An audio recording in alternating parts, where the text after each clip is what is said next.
In search of a repeat state football championship, the Cherry Creek Bruins have roared through this season and these 87 playoffs. The march back to the title game began against Arvada West, continued against North Glen, and wrapped up with Pomona. Over 2 seasons, the Bruins are a perfect 26-0. Now Fairview's the only team left with the chance to end that streak. The home team Knights are back in the final for the first time since '79. Wins against Lakewood, Mitchell, and Grand Junction have given them a second shot at Creek. They lost to the Bruins late in the season. Now Fairview's out for revenge and the championship.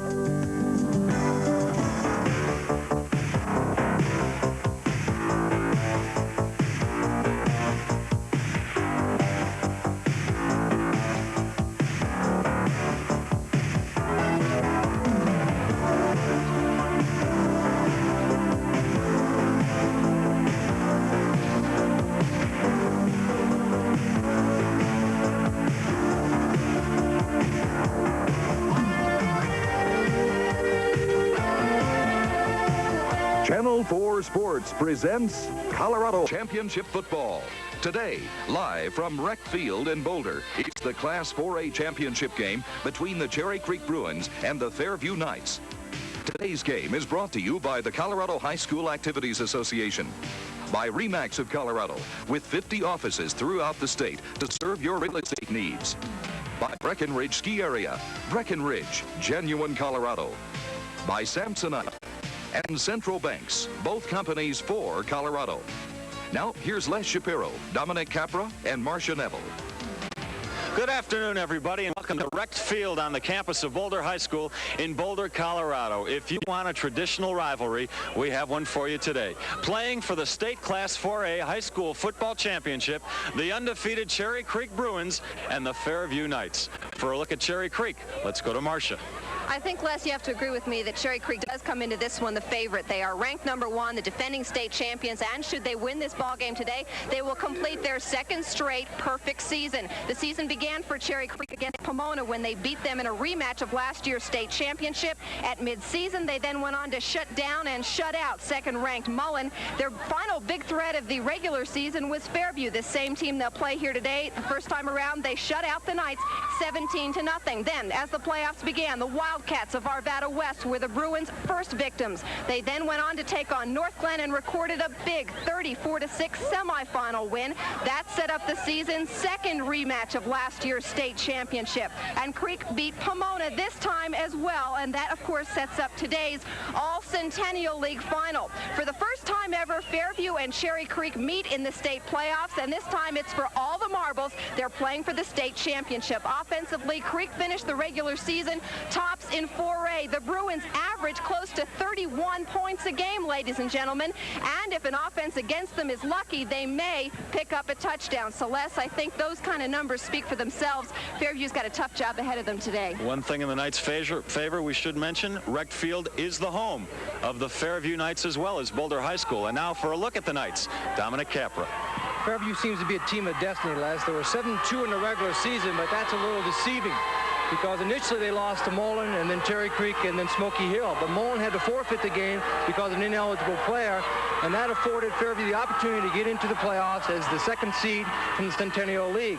But make no doubt about it, Fairview's made the most of the opportunity. They began the playoffs with a stunning victory over Lakewood, 34-0, and then they traveled to the Springs and beat Mitchell 28-23, and then returned home and had a comeback victory 23-7 over Grand Junction. They made it to the championship by playing good defense, and right now their offense is executing very well. Offensively, they're averaging 17 points on offense and only allowing 8 on defense. The key for them is their offense has to get on track. They can't wait. They have to score early, and it's important to them that they don't find themselves behind, because their offense is going to find it tough to come back. And against Cherry Creek, that's no easy task to get off on the right foot offensively. We will be right back with the kickoff from Rec Field.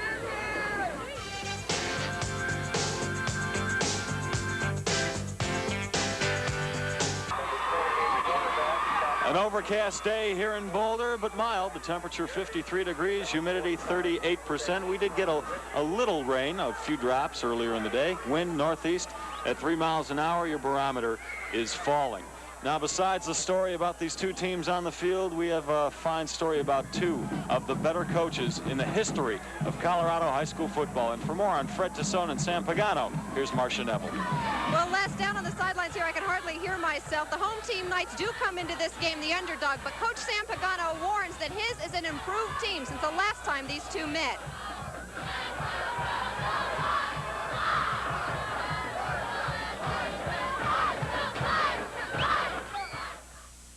You know, they just dominated us in October on the line of scrimmage. They dominated us. And I think we're going to play better. I think we're going to be a lot more physical. And I think we have a good chance to play an excellent football game and win it. I mean, we're going in to win it. We're the Cinderella team. They'll be heavily favored. They have a win streak. They got all of those things. We are ready for kickoff. The Fairview Knights and the Cherry Creek Bruins. Dominic, Les, back up to you. Well, Cherry Creek has lost the coin toss and will kick off to Fairview.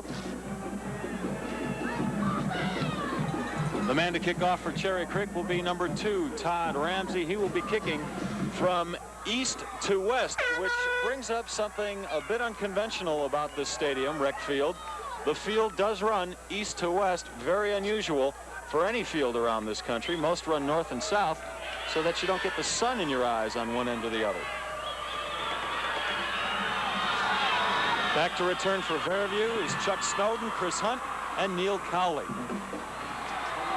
And one of the short men, that's number 37, Craig Swedge, returns it, but not very far, to about the 25.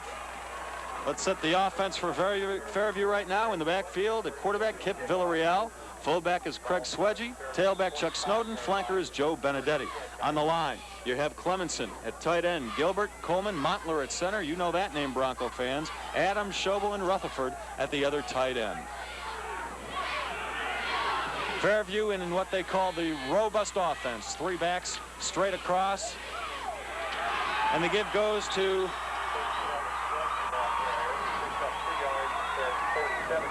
number 37. That's Swedge, the sophomore. On defense for Cherry Creek, on the line you have Marshall, Whitman, Paoli, and Toby Lent missing his Denver Parks with an injury.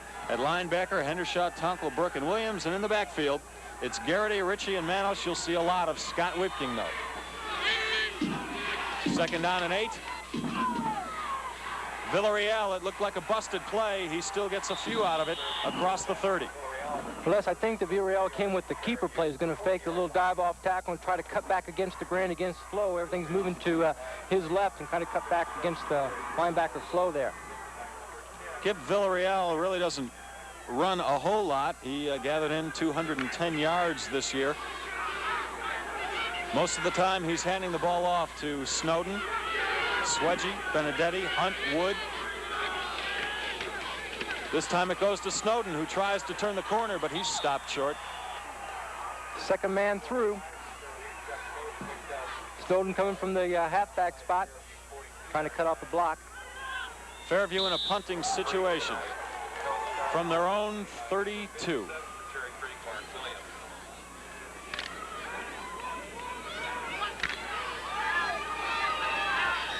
One of the better punters in the state back there for Fairview, Joe Barry, averages right around 40 yards a kick. Puts it off the side of his foot, down the sideline. Whitke lets it go. And it's a good break for Fairview. The ball goes out of bounds, placed at the 13-yard line. So Cherry Creek has a ways to go on offense. It was a tough punt to try to handle, but boy, you know, from a coaching point of view, we always want our kids to handle the punt. We don't want to give up that kind of yardage. For every 10 yards they give up on that punt, it's one more first down you have to come up with. Cherry Creek starting with the ball at its own 13.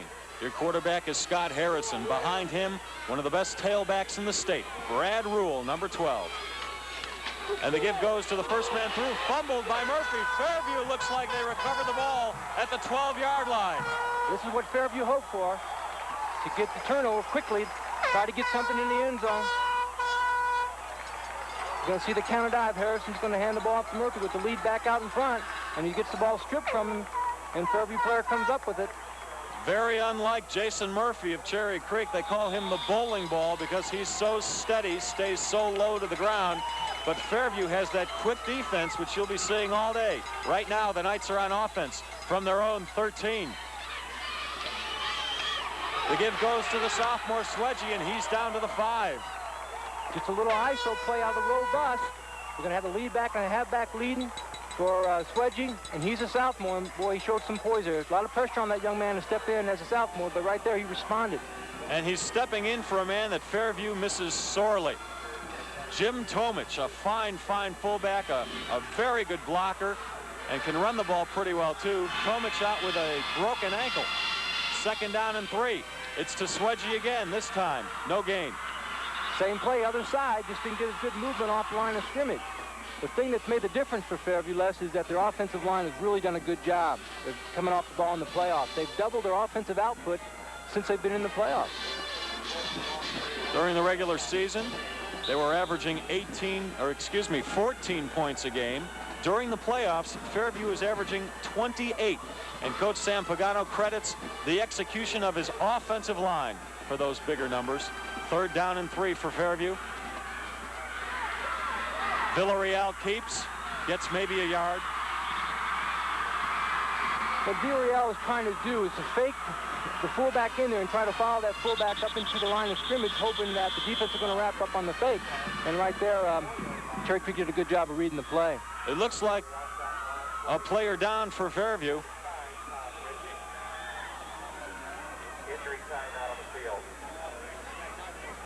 At first, I thought it was Villarreal, but he's standing up in the huddle over there. Well, they can ill afford to lose somebody out of the backfield. They're not too deep. Well, we're getting word it's Craig Swedgy who's down on the field. We'll see how he is when we get right back. Craig Swedgy came off the field, a little bumped and bruised from that last play. In his place, Ryan Wood, a kid who is not in very good shape. He got hurt Wednesday in practice, hurt his neck. We didn't expect to see much of him. Fairview going for it on 4th and 1 at their own 5. It'll be close.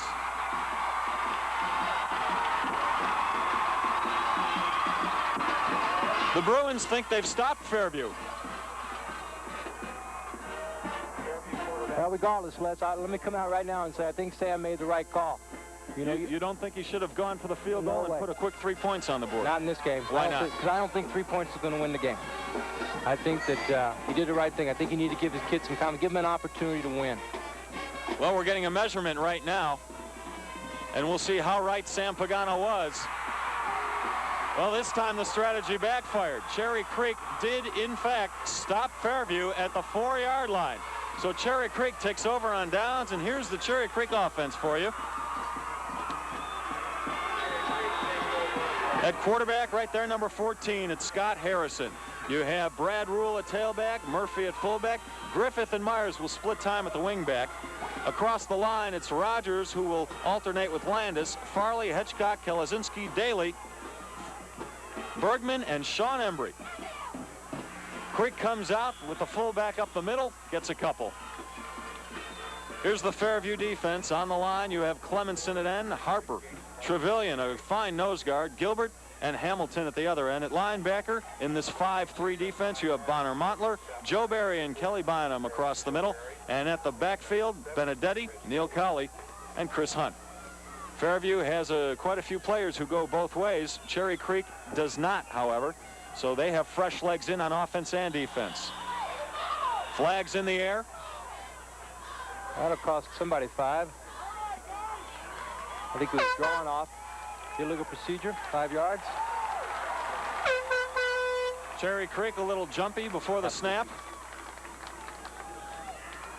Have to go half the distance here. It'll set Cherry Creek back at its own 4-yard line. Got a dead ball. Illegal procedure on the offense. Still 2nd down. 2nd down and 11 to go for Cherry Creek. They average 31 points a game while giving up just 5. A lot of movement on that Fairview defensive line. The give goes to Rule. Talk about movement. He gets the ball across the 15. Les, there was a great example of what I think Rule does so well is he breaks tackle. We're going to see him on the ISO play, the off-tackle power here. They're going to lead up with Murphy. And there we go. We see a great example of him breaking tackles. He's so big and strong. He's 195 pounds and 6'2". And we saw him last week after the game with his equipment on. He looks about twice that size, doesn't he? Very right. Hard-working kid, intelligent kid, and one heck of a runner. He's run for almost 1,200 yards this year, scored 17 touchdowns. 1st and 10 from their own 15. Cherry Creek, the give goes to Steve Myers. That's the play that Fairview has to stop. That's the play they got hurt with in their first meeting, and Coach Conrad told me they had to get across the line of scrimmage and maintain outside leverage, and there they do a pretty good job against Myers. They like to run that reverse with him. He comes over from the opposite halfback slot, sweeps it to the right usually, and it's worked very well for them, particularly in the playoffs this year. 2nd down and 9 for Creek. 6 minutes left in the first quarter. It goes to Rule. And he gets it to the 20. Cherry Creek is trying to do something that is not unusual for them. They're just trying to out-muscle you. Just off-tackle power play and bringing their 2 lead backs out in front of Rule and just giving the ball deep in the backfield, hoping to have something develop up front, let him cut off of it. Well, this is one year Fred Tassone is thrilled to be able to go over tackle. He's got a big bruiser in Damon Bergman at 1. He's 6 feet 225. And at the other tackle, Sean Farley. He's 5'11", but he carries 230 pounds. It's 3rd and 5 for Creek. Harrison's going to throw, and he's got a good rush on him. And he goes down and fumbles. Did Fairview get it before it went out of bounds? Let's see what the Zebras say. Yes! Fairview with another fumble recovery deep in Cherry Creek territory. We're going to see here with the play action pass. Gives a fake to Rule. He's dropping back. He's getting so much pressure from Bynum and Berry that he can't get set. And he lets the ball fly. And as you pointed out, Fairview comes up. It's so uncharacteristic of Cherry Creek. 2 critical mistakes in negative territory. Scott Harrison would have been better advised to just go down and take the loss instead of trying to make something out of it. 2 guys bearing down on him. He had nowhere to go.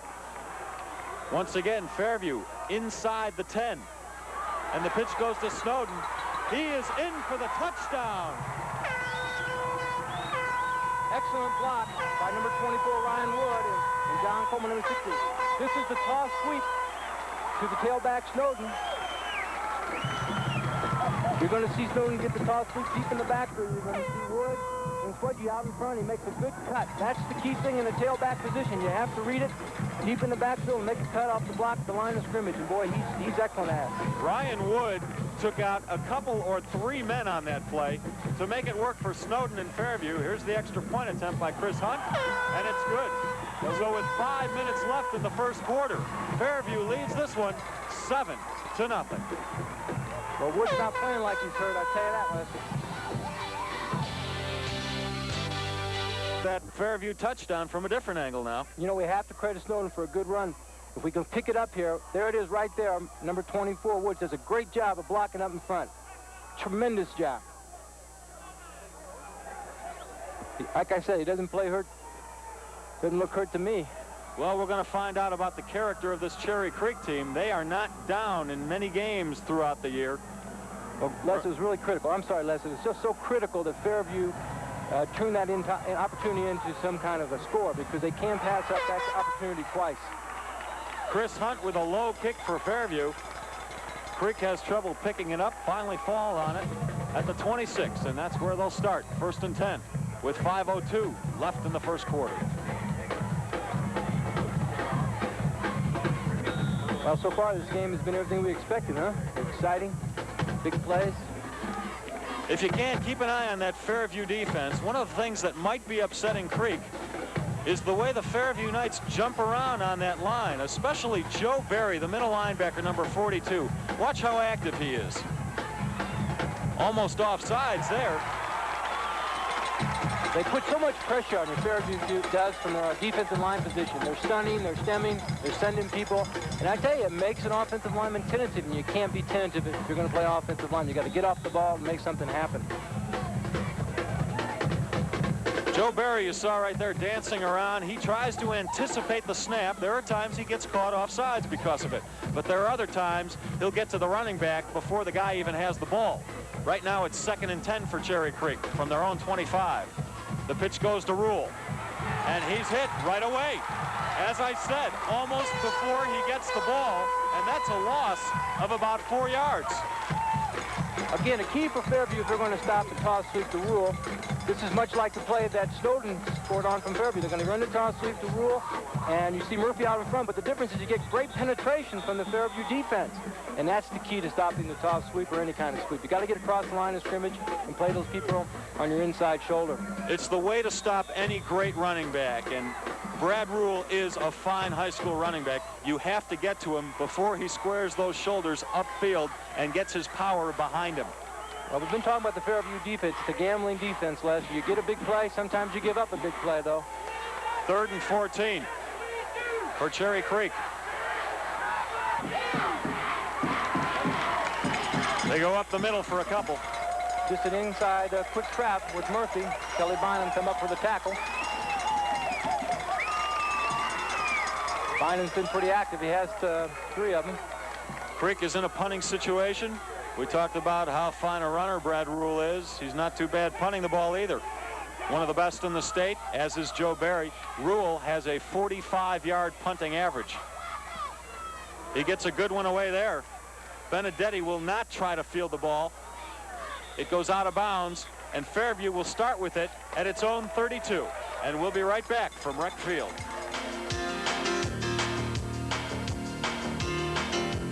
Sam Pagano has roamed these sidelines many a year, 19 to be exact, as head coach of the Fairview Knights. He's taken this team to 2 state titles, a record of 153 wins, and just 49 losses. Sam, a very emotional type of coach. Plus, I think every team's a reflection of their head coach, and Fairview's no different. And I think they're playing like that right now. They're an emotional football team. 1st and 10, the give goes to Snowden. Not much room to roam there. Fumbles the ball. And the referees say the ball will go Cherry Creek's way. There was some question there as to whether Snowden was down or not before the fumble. Evidently not. We'll take a look. Again, this is the play that Snowden scored on. Toss sweep with 2 backs out in front. Sam relayed to me earlier in the week that he was concerned about Snowden handling the ball. He sometimes has a tendency to turn it over, and of course you can't do that against Cherry Creek. Well, so far it's been an eye for an eye, a football for a football. Cherry Creek will start with it at the Fairview 34, 1st and 10. And the give goes to Rule. He goes to the short sideline. There's not a whole lot of room there, especially with all the red jerseys. Well, this is the offensive formation we saw from Cherry Creek last week. They come in out unbalanced, or what Fred calls the overflex, and they're just trying to, of course, get numerical superiority on you on the short side of the field. But they didn't have a lot of success there, Les. I want you to keep an eye on what Fairview does to the ball carrier after the play is over. They give him that one little shot to let him know nothing's going to be easy. You might call it a cheap shot. I call it the heat of the battle. Very aggressive team. 2nd down and 9. It's Myers on the sweep, but Fairview is right there. Can't make the tackle. What's happening, Les, is for that play to be successful, Chip Daly and Hedgecock, the other guard, have to get out and lead the play, and they're getting hung up. And what's happening also, of course, is Fairview's getting, we can see it right now, number 60 Daly, they're not really getting out in front. Fairview's getting too much penetration. They're turning the ball back up inside, and Benedetti doesn't make the tackle, but he lets Pursuit catch up with the runner. And just before Myers can turn the corner, Scott Clemenson gets in his way. Holds him to 2 yards. It's 3rd down and 8 for Cherry Creek. Now you got to be thinking pass here, huh? Mark Rogers is split wide left for them. And the pass goes to Rogers over the middle. It's caught across the 20. Quick slant. There's a quick pass slant from Cherry Creek. Vargas does a good job on the reception. We take a look at it. Harrison, 3-step drop, plants. He gets it right out there over to the defender. And Harrison, great hands. We saw the same play for a touchdown against Pomona last week. They like that play. They'll use it a couple times a game. Right now it's 1st and 10. I would imagine they'll run the ball right here. 1st and 10 from the 18 for Creek. Flag in the air. Play is dead. Looks like Rogers might have moved there prematurely. 18 yards down to Fairview 18-yard line.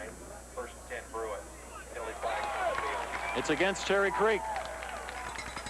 Those are the kind of things you can get when you're the kind of team like Fairview that stems and stunts. Got a dead ball, encroachment, offense, still first. Still first down, but 15 yards to go for Cherry Creek. Les, that Fairview defense put so much pressure, jumping in and out of the gap, stunning, stemming. Seems to have taken a little bit of a toll on the Cherry Creek offensive line at this point. They take a lot of chances. It's live or die with that defense. Another flag.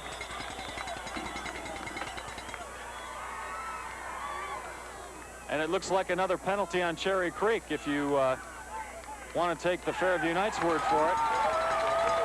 The thing about it, when you face a defense like Fairview who's stemming, stunning, jumping in and out of there, you have to do one of two things. You have to go quick and hope that you catch them when they're not lined up. Dead ball, false start, offense, still first down.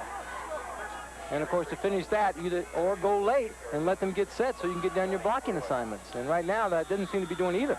Keep in mind, the first game of the year, Cherry Creek beat Fairview 17-0. And Jim Conrad, the Fairview defensive coordinator, said, hey, our main problem was we weren't aggressive enough. Well, they can't say that today, not yet anyway. Harrison, a little mix-up on the play.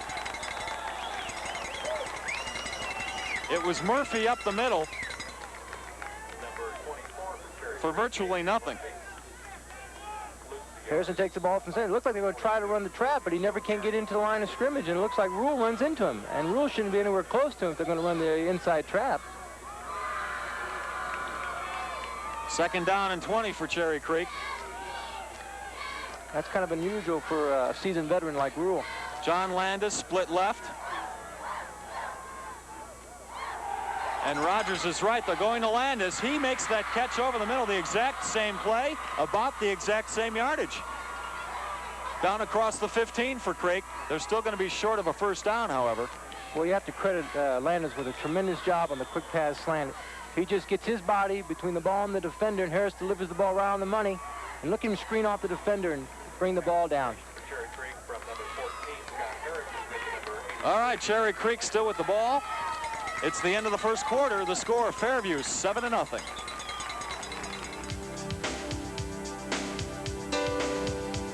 Well, two running teams, but we've seen Cherry Creek go to the air twice already successfully. We take a look at this. Landis makes a good reception. It seems that they've see something in Hunt that makes him susceptible to the pass. They've picked on him a couple of times, and Harrison has done a good job delivering the ball on the money. And they're getting maximum protection back there, keeping the backs in, and getting a lot of time. And Fairview needs to put more pressure on Harrison if they're going to stop the passing game. Little surprising that they're picking on Hunt. Sam Pagano calls him the best athlete on the field. He's a track sprinter. He's a pretty good cover man. It's 3rd down and 6 for Cherry Creek. From the Fairview 15, Harrison going to throw again? No. He gives to Myers on the reverse. One man to beat, and he beats him, and he's going to get in for the touchdown. The man he beat was Joe Barry. He just could not turn him inside. We do have a flag on the field.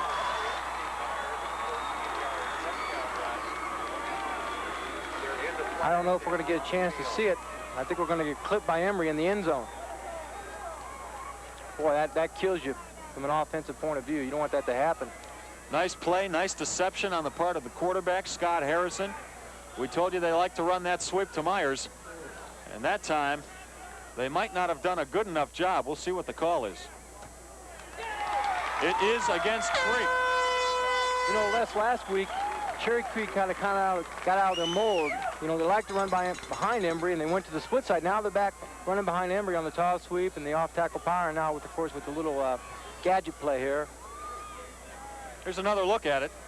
We see Harrison dropping back as though he's going to pass the ball. Then he's going to hand it off to Myers on the reverse. Kind of like your old Statue of Liberty. Exactly, exactly. Myers makes a good break to the outside. On the offense. He gets Before upfield. the ball across the goal line, still 3rd down. Well, if you're right, Don, the illegal block was thrown by Sean Embry. Their fine tight end, Creek's fine tight end, 6'3", 195-pound senior. He does a lot more good for them than bad. I wouldn't be surprised to see that quick pass again, Les. 3rd down and 8. Cherry Creek starting over from the 15. Harrison will throw. It's a lob to the corner, but it's out of the reach of John Landis. a little too far. Landis did have his man beat, and again, they were looking to pick on Chris Hunt. This time they decided to go to the quick pass fade. You know, when you play the kind of defense that Fairview does, when they're stunting, stemming, and blitzing, you're going to find your secondary in a man coverage, and that does put a lot of pressure on you one-on-one. What do you mean by stemming? All I'm saying is that they're going to move their alignment on the line of scrimmage from what we call like an even look, an eye lead over the tackle, over the guard, try to confuse the offensive line. Cherry Creek will attempt a field goal. This is about a 32-yarder. Todd Ramsey will do the chores. It's up, and it's good. Right down the uprights, had a little room to spare also. It's his 4th field goal all year, and the score right now, with 11:44 left in the first half, Fairview 7, Cherry Creek 3. Statistical correction, as you see the score here from Rec Field. That was Todd Ramsey's 2nd field goal of the year. Cherry Creek has 5 of them all together. Ramsey didn't start the year kicking field goals. That job was held by Scott Goldie, who did a lot of their kicking, but he was injured about halfway through. Ramsey's done a good job taking over. That's the interesting thing for me is now to see if Fairview can sustain a drive. They got to regain the momentum here and keep the ball out of Cherry Creek's hand, of course, by sustaining a methodical kind of offensive approach to the game here. We have not seen them have the ball anywhere in negative territory. They've every time they've had it, it's been deep in Cherry Creek territory after a turnover. Chuck Snowden on the return. Gets it across the 15, where Fairview will start with it. You know, when you're in a situation where you platoon, you can really get a lot out of your special units. You know, you get people in there that don't get maybe a lot of action on offense and defense in the regular course of the game, and Cherry Creek does get a lot out of those people. They're very well drilled, very well disciplined, and they execute very well in special units. Well, you'll be happy to know Craig Swedge is back and healthy. He'll sit out this series of downs, though, or at least this play.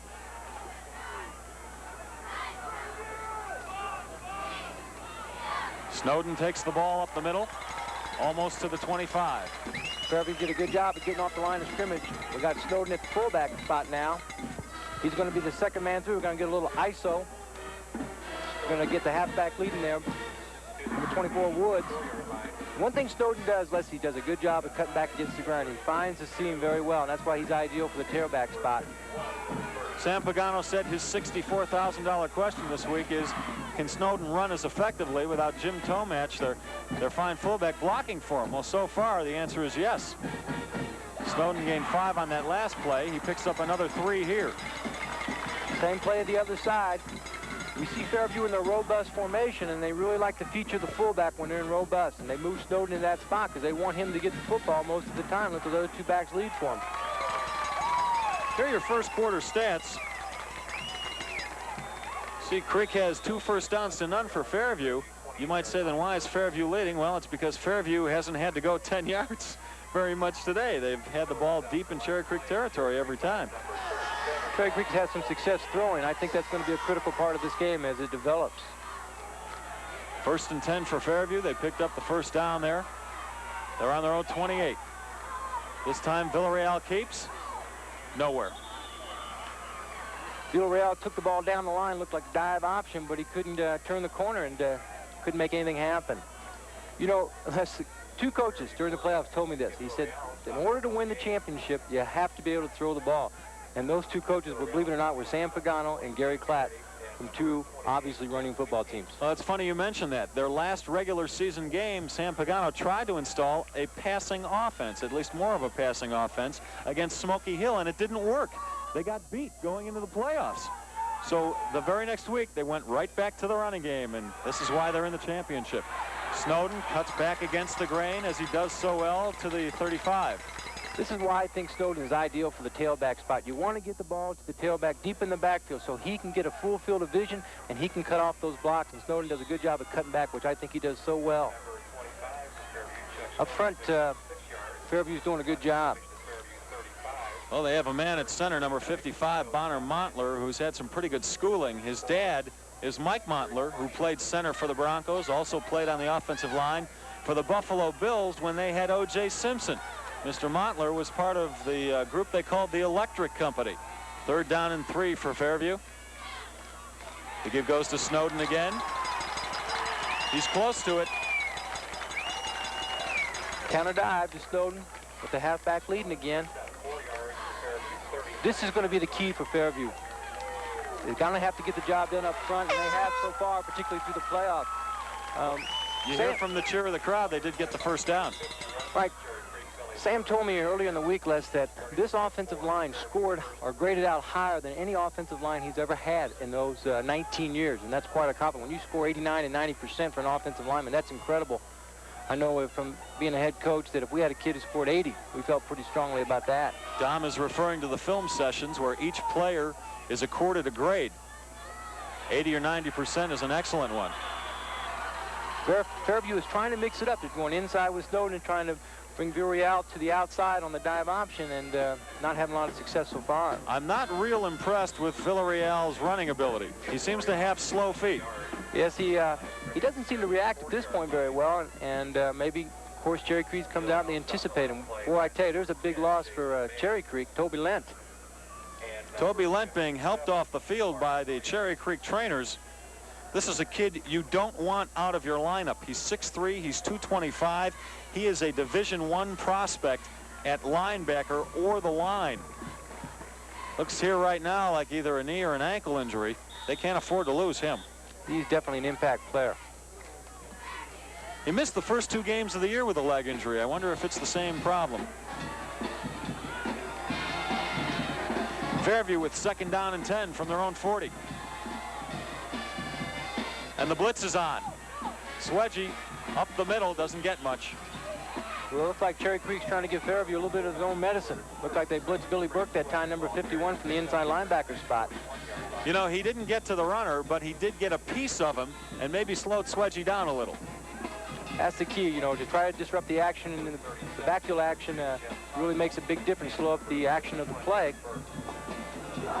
Billy Burke had a big interception last week in the semifinal game against Pomona. It was more or less the play that iced the game for Cherry Creek. 3rd down and 8. The give goes to Snowden, who dances his way across midfield. Well, that goes to show you the kind of faith Sam has in the running game. The off-tackle power play to Snowden. Again, we're going to see Villarreal hand the ball deep in the backfield to Snowden. 2 backs out in front out of power eye. He's going to make a break to the inside off the block. And again, we're going to see, boy, I tell you, he is just ideal. He is the perfect prototype for the tailback spot. Snowden gained a little more than 1,000 yards this year. He averages 5 yards a carry.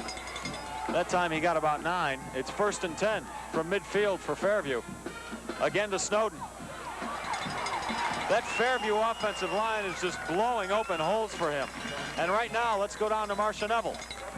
All right, Les, thank you very much. You might remember from last week, Mike Wicker with the National Collegiate Scouting Combine. He's real high on Toby Lent. What's losing Toby like this, at least for a couple of series, going to mean for Cherry Creek?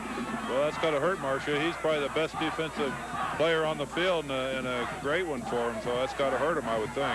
What are the things you like about him? You say he really is the most impressive player in the state this year. Well, he's got the size and quickness and a good head for the ball, and he's a real tough kid.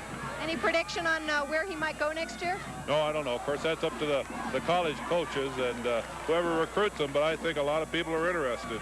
Okay, thank you, Mike. We'll send it back upstairs, and I'll run over and see Toby's situation for you guys. Thanks. Well, Fairview just ran the ball, got a couple yards out of it. They'll have a 3rd down and 1 situation from the Cherry Creek 40. Well, you were waiting to see if Fairview could sustain a drive, and so far they have. And we'll be right back from Rec Field. 6 minutes left in the half. Fairview 7, Cherry Creek 3. Dominic, I don't know if Cherry Creek's going to do it right here, but they've been bringing a number of men up to the defensive line, more so than usual, to try and stop Fairview's running game. We'll get into the why in a minute, but there you see it right there. They have 8 men up on the line. And Snowden is stopped. Now, Dom, why are they doing that? It seems as if they're in a goal line stance at midfield. Exactly. We might get a chance to look at it here.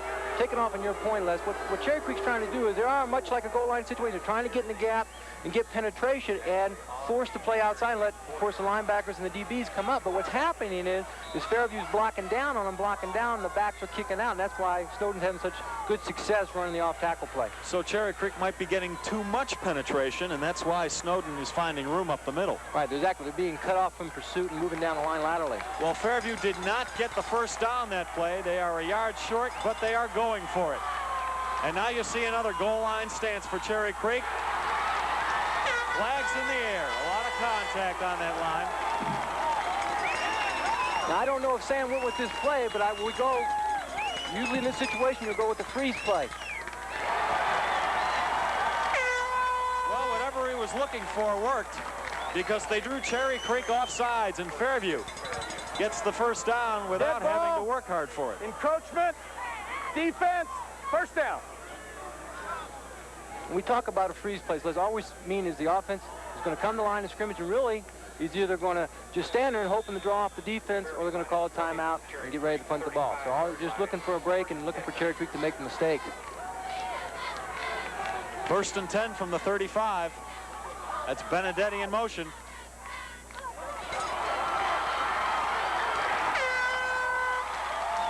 That was a very fine play by Kit Villarreal. He didn't carry the ball, but he did give it to, I believe, Doug Rutherford. I think Snowden. Snowden took the ball. Okay, I didn't see it in the pileup. I say Villarreal made a nice play because he held on. He held his hands up in the air as if he still had the ball there, and he brought a number of Bruins with him. 1st and 10. This time to Snowden again. Stacked up quickly. But right there, we caught a glimpse of what Snowden's so good at. He's getting that little juke move inside. He's trying to find a seam. All they want to do is get movement off the line of scrimmage.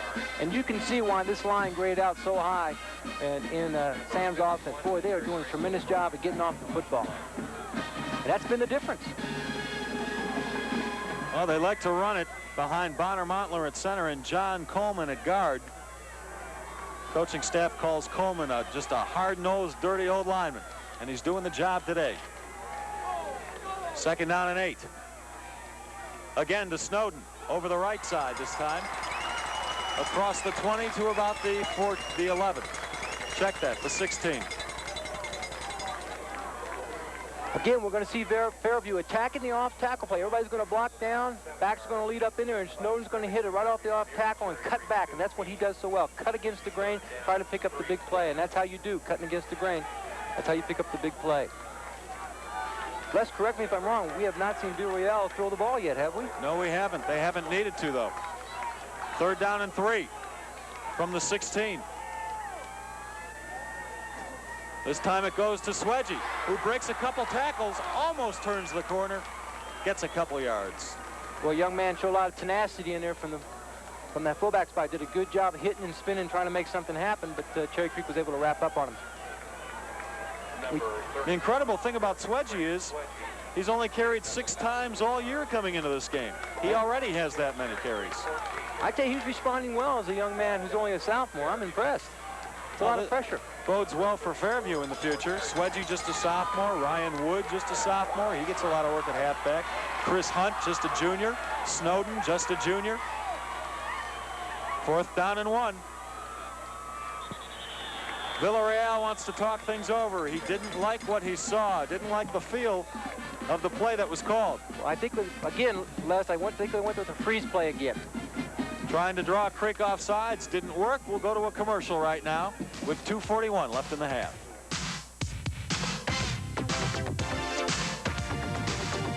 An incredible drive for the Fairview Knights. As you see the scoreboard, they lead 7-3. In this quarter, they have held the ball on this drive for 7 minutes plus. That's a pro-type drive, Dominic. Yes, it is. I tell you, Fairview is going to dance with who brought them, and that's the running game and those big linemen up front, Coleman, Monter, and Adams, Chauvel, and Gilbert doing an excellent job up front. Have you ever seen a team drive on Cherry Creek like this? Les, never. Never. Remember, these Bruins give up just 5 points a game. Right now, they're being manhandled, especially on the line by Fairview. Chris Hunt on 4th and 1 will try a field goal. He's got a very strong leg. This one will be about a 32-yarder. A sidewinder, and it's good. So Fairview extends its lead to 10-3 with a little over 2.5 minutes left in the first half from Rec Field. Well, right now, Sam has to be really pleased offensively and, of course, defensively. They made the most of one turnover and got something out of this drive. So, best thing about it, Rule hasn't got a chance to touch the ball. They can't score if they don't have it.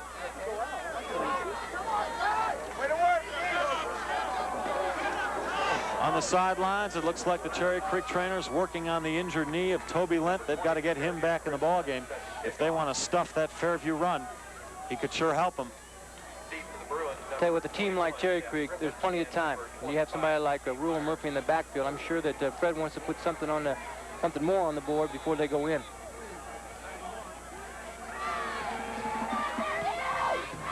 Hunt keeps the kick low. It's fielded by number 35 for Cherry Creek. That's John Ezzard. And he gets it to the 35. Maybe a little more. I think the key thing right now, Les, is that Fairview has played a complete game, both offensive, defensive, and the special units.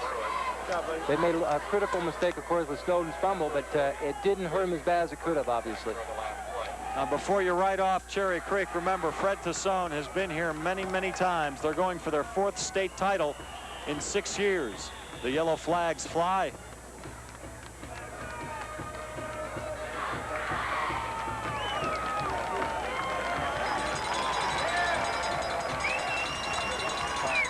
It's against Cherry Creek, as it has been almost all day. Dead ball, false start, offense, still first down. Again, this is a point that we've made many times before. It seems that stimming and stunning is really affecting Cherry Creek's line, and they seem to be real tentative and a little antsy up there and drawing some penalties because of Fairview's aggressiveness. I'm a little surprised Cherry Creek doesn't have more poise, looking at Fairview jumping all over the place. That pass is complete to John Landis up across the 40. Again, the quick pass from Harrison to Landis. They like this series, or they like this kind of philosophy of throwing the ball. I'll tell you, who's doing a great job, who is bringing most of those encroachment penalties against Cherry Creek, and that's Fairview's nose guard, Todd Trevelyan. 2nd down and 5. We have 1.5 minutes left. The give goes to Rule, and he gets it across the 45. Basically, what's happening is that Cherry Creek is not getting the movement off the ball that they really need to let Rule do his thing back there. Somebody in pain down on the Cherry Creek sideline. It looks like it might be John Ezzard, the man who ran back the kickoff. You know, we've been talking about Fairview causing Cherry Creek to commit penalties. On the other side, with Fairview has committed none, which is a real tribute to their discipline and their poise. Well, in the playoffs, the turnovers have gone Fairview's way. In the first 2 playoff games, Fairview forced 10 turnovers and has turned the ball over itself just once. They call that a +9, and that's good in any book for any coach, isn't it, Dominic? You bet. And they're really living up to their expectations right here, and they're really performing. I think that the good ball club, the good young athlete, will rise to the level of competition, and those young men, and including those young sophomores, have certainly done that. I'm really impressed with that. That shows you a good program, good coaching, a lot of tradition. This telecast is an exclusive presentation of KCNC-TV. It's intended for the private use of our audience only. Any reproduction or rebroadcast of this telecast without the expressed written consent of KCNC-TV is prohibited. Cherry Creek, 3rd down and 2 from their own 46. 1:16 left in the half. If they're going to do it, they better do it quickly. Rule dives for a couple, loses the ball. Fairview recovers its 3rd fumble of the game, this one at midfield. You know, Les, we've been in ball games where we've done Cherry Creek, and we've seen Rule have trouble hanging on to the ball, but not so much this year. And he's such a seasoned veteran, you don't expect it from him. Again, they're going to come with the all-tackle play. Murphy's going to lead out on the end, or the linebacker, and the ball just gets stripped, bounced out, and Fairview comes up with it. 3rd on the day. I've broadcast 4 Cherry Creek games in the last, year and a half. I can't recall them fumbling twice in one game. This is Snowden for Fairview. Keeps the feet moving, gets it down to the 42. What's giving why Fairview is having so much success is everything is going to start to flow to the outside. We're going to take a look at it here. Riel is going to hand the ball deep in the backfield. There's no, now he's going to start to the outside. He's going to break it back almost right over the center. And we've got a lineman downfield, and that's how you get the big play. Rich Gilbert, give him credit for hustling down and breaking and helping Snowden break off the big play. The clock winding down. Villarreal gives to Snowden, who gets the first down. 25 seconds left in the half, and Sam Pagano calls a timeout. Let's go to Marcia for an injury update.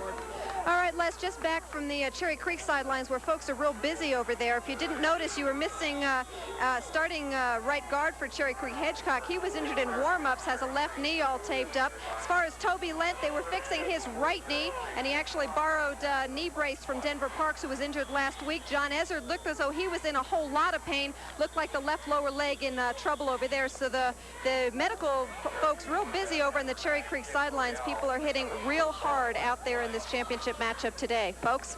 Well, if there's any team that can afford an injury or two, not that you want to see them happen, but if there's any team that can afford it, it's Cherry Creek with all of those kids on the sideline. In the past, Fred DeSone has been able to replace one good player with another good player. Let's see if he can do it today. In the meantime, that last play, Fairview quarterback Kip Villarreal muffed the punt. He in the center couldn't get it to, or muffed the snap. He in the center couldn't get it together, and it went for no gain.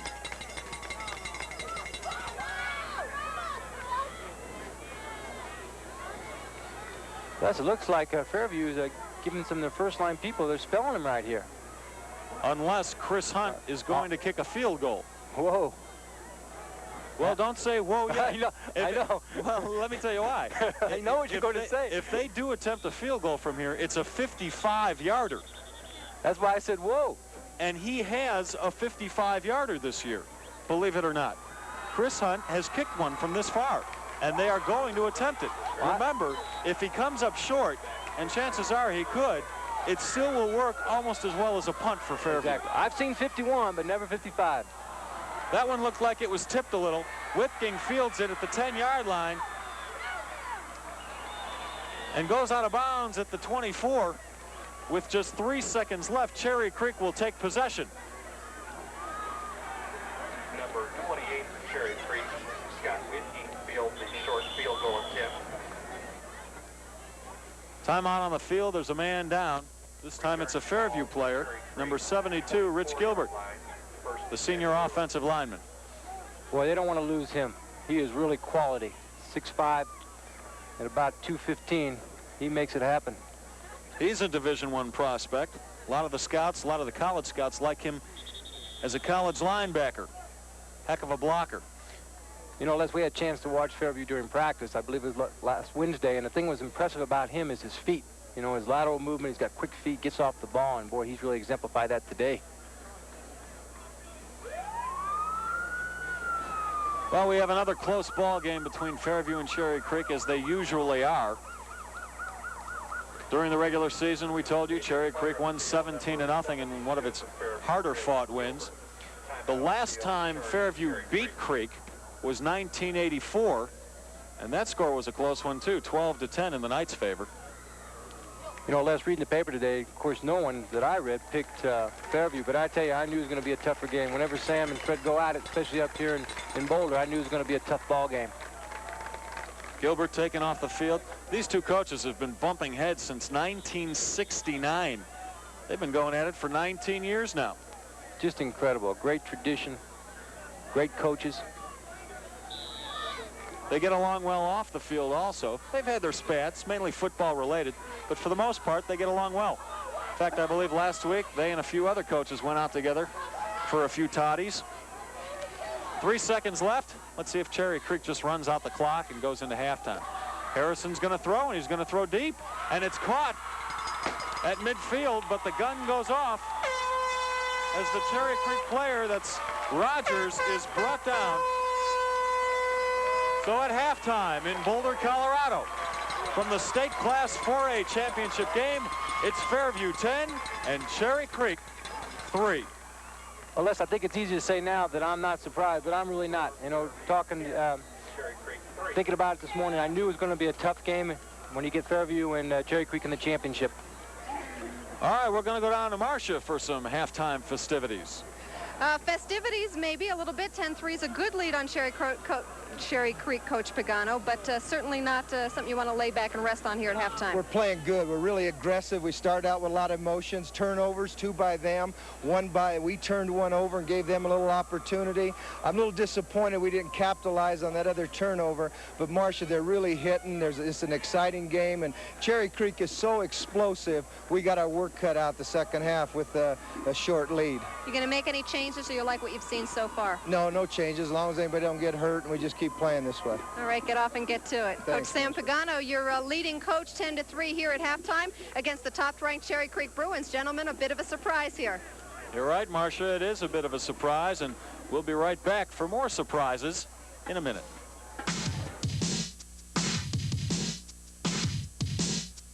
Score at halftime, where you see Fairview beating Cherry Creek 10-3, is reminiscent of an upset we saw about 3 years ago. Cherry Creek getting to the finals, a heavy favorite against Lakewood, and loses. You know, Les, we talked about this earlier. It seems to be 2 kinds of teams that make it to the championship. The Arvadas and the Cherry Creeks either come in with 1 loss or obviously undefeated. And then on the other side, you have a North Glen, a Pomona, and a Lakewood who have 2 or more losses. And I think when you come into a situation like that, if you're the Cherry Creek, you feel the pressure. Everybody expects you to win, including yourself. On the other hand, like Sam told me earlier, you're just glad to be here and think you're on cloud 9. You're going to make the most of it. And I think that's maybe showing up. I tell you, Fairview's playing with a lot of emotion. Fred Tassone talked about that this week. He says there is a lot of pressure on our program. We've had 4 undefeated seasons in the last 6, and now everybody expects us to get through the whole season without losing a game. Well, folks, it happens every once in a while. Unfortunately for Fred, in this decade, it's happened twice in the final game. Let's go down to the field to Marcia Neville. Score here once again, Fairview 10, Cherry Creek 3 at halftime. Let's take a look at how all of this transpired. The main story of the day is the Cherry Creek turnovers, as you were about to say, Dom. Big turnover here. Murphy's going to get the ball from Harrison. Excuse me. We're going to get play-action pass from Harrison. And he fumbles the ball here. Right.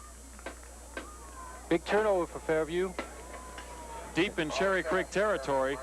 From there, it was easy as giving the ball to Chuck Snowden. We're going to take a look at it right here. Snowden in tailback spot gets the pitch from Villarreal. You see Wood out in front along with Swedgy. And boy, there he is again. Snowden does a good job of cutting back inside off the blocks. Boy, he's had a lot of success today running the football from the tailback spot. Cherry Creek's 3 points came from the strong leg of Todd Ramsey, a 32-yard field goal. That made the score 7-3, but Fairview after that added a field goal of its own, and that's how you get 10-3 Fairview. Well, this Centennial League should be proud of itself. Arguably the strongest league in the state. You have Fairview, you have Cherry Creek, you have Mullen, and you have Overland, all at one time or another ranked in the top 5, sometimes all at the same time this year. Mullen, of course, a problem with eligibility of players, had to forfeit a few games, and because of those forfeits, did not have a record good enough to get into the playoffs. One of those forfeits to Fairview, a game that Mullen had won outright on the field 20-0, but it'll go in the record books as a forfeit and a 2-0 Fairview win. And Dominic, both coaches, Fred Tassone and Sam Pagano, say it's a downright shame that Mullen wasn't in this playoff because they deserve to be. All right, we'll be right back. We're 5.5 minutes away from the second half kickoff at Rec Field. Some of the Fairview kids caught a break today. They were supposed to take their college boards, their SATs, but had to beg out of it. I guess if I was a high school football player playing in the championship game of the state, I'd beg out of my SATs for a little while.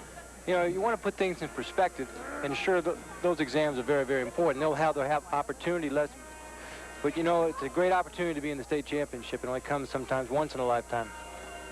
And so far, the move has been good. If they'd have taken those tests, they wouldn't have been out here beating Cherry Creek. Here's a look at first half stats.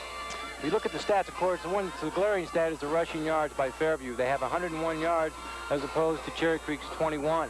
What's amazing here, of course, is that we look at the scoreboard, too, is that, you know, traditionally, or in the past, of course, Cherry Creek has only allowed 5 points per game as an average, and right now, of course, Fairview has 10 on the board. So it's pretty much been Fairview's way.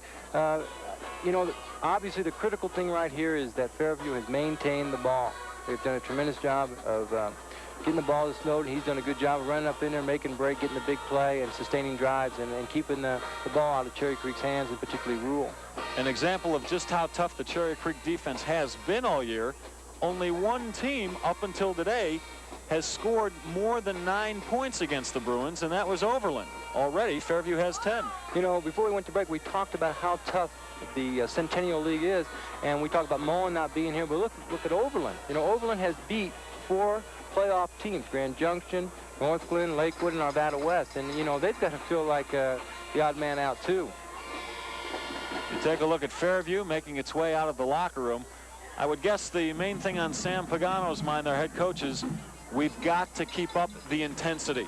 That's really the key point, Les. Can they keep up that level of intensity? Because they are playing with emotion, and that's the key for Fairview right now. They've got to maintain and sustain that level of emotion, and, of course, get their ball to the offense and keep it out of Cherry Creek's hands. And Dom, as a former coach, what would you be telling your Cherry Creek team right now?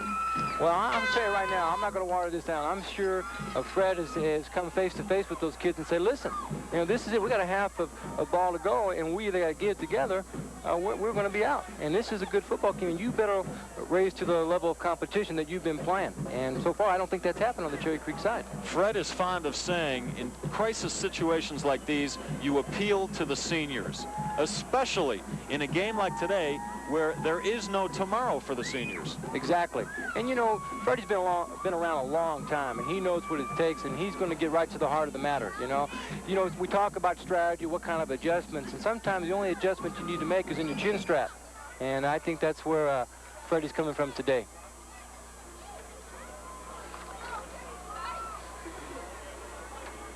Well, you see midfield where the officials are talking over the decision with the captains from Fairview and Cherry Creek, and Cherry Creek will receive the kickoff this half. You know, we see the captains coming off from Fairview. We see Tomich, you know, and you have to give a lot of credit to Fairview's offense. They have done a great job, but I tell you, they're missing Tomich a little bit, because I had a chance to see that young man earlier in the week and on film, and well, he gets in your face as a blocker, and he runs tough in there as a offensive back at the fullback spot. He is one tough cookie, that number 33, who's hobbled by a broken ankle. Sam Pagano says he is one of the main reasons, if not the main reason, Fairview is here today. The kid's a great leader. I'll tell you how gutsy he is. This kid calls team meetings, players only, at times when he thinks things aren't going right, and the coaching staff has so much respect for his judgment, they allow it.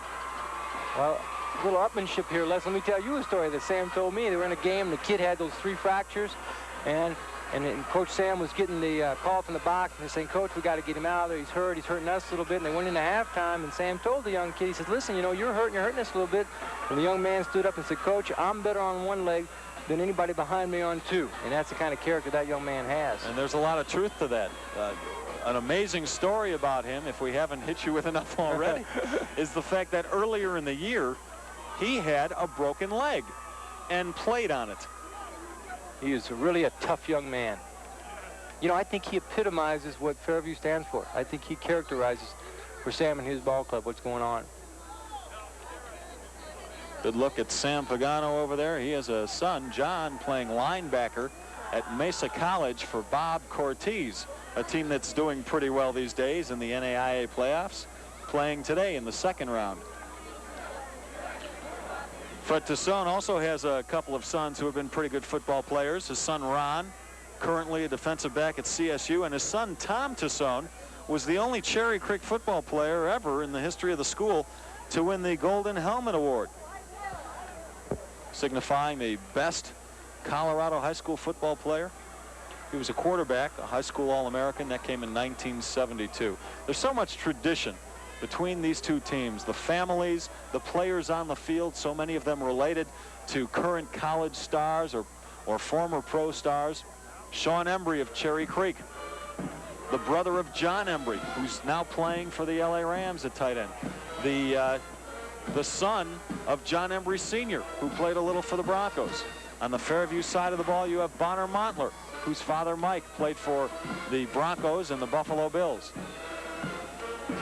The backup quarterback for Fairview, Todd Lockwood, his brother now at USC, going to start in the Rose Bowl on New Year's Day. Scotty Lockwood, such a great running back for Fairview last year and years past. Channel 4 is airing the Dan Reeves Show twice on Monday nights this season at 6:30 and 10:35. Join Dan and Ron Zappolo for the latest on the inside story of the 1987 Broncos. That's the Dan Reeves Show at 6:30 and 10:35 Monday nights here on Channel 4. I wonder if Coach Reeves is in the Cherry Creek stands right now. He had a son who played at Cherry Creek on a couple state championship teams. Dan usually comes out to the big ones at Cherry Creek. Dan's got a big one himself tomorrow at Mile High Stadium against the New England Patriots.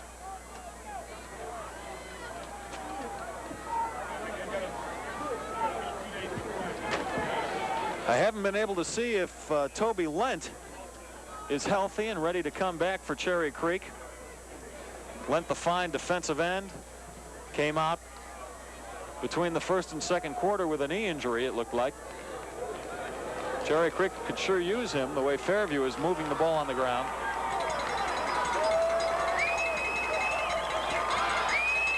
The Pomona crowd can smell it. You hear them in the background. They're up 10-3.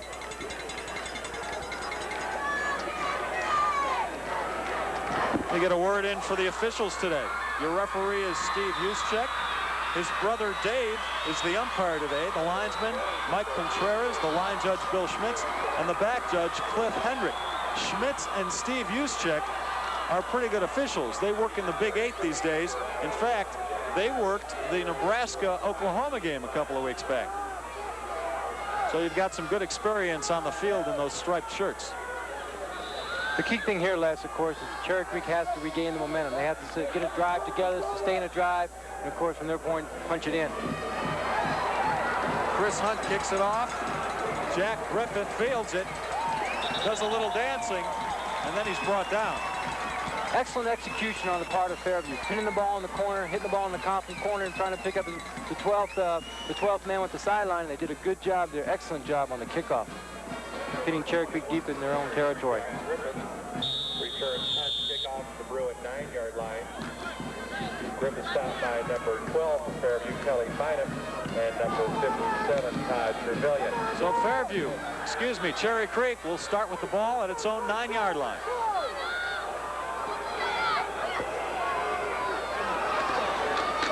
It goes to Murphy, the first man through, and he gets it across the 10. Cherry Creek looking for a little breathing room here, just a little counter dive to Murphy, the fullback. Flag on the play. Motion's running high.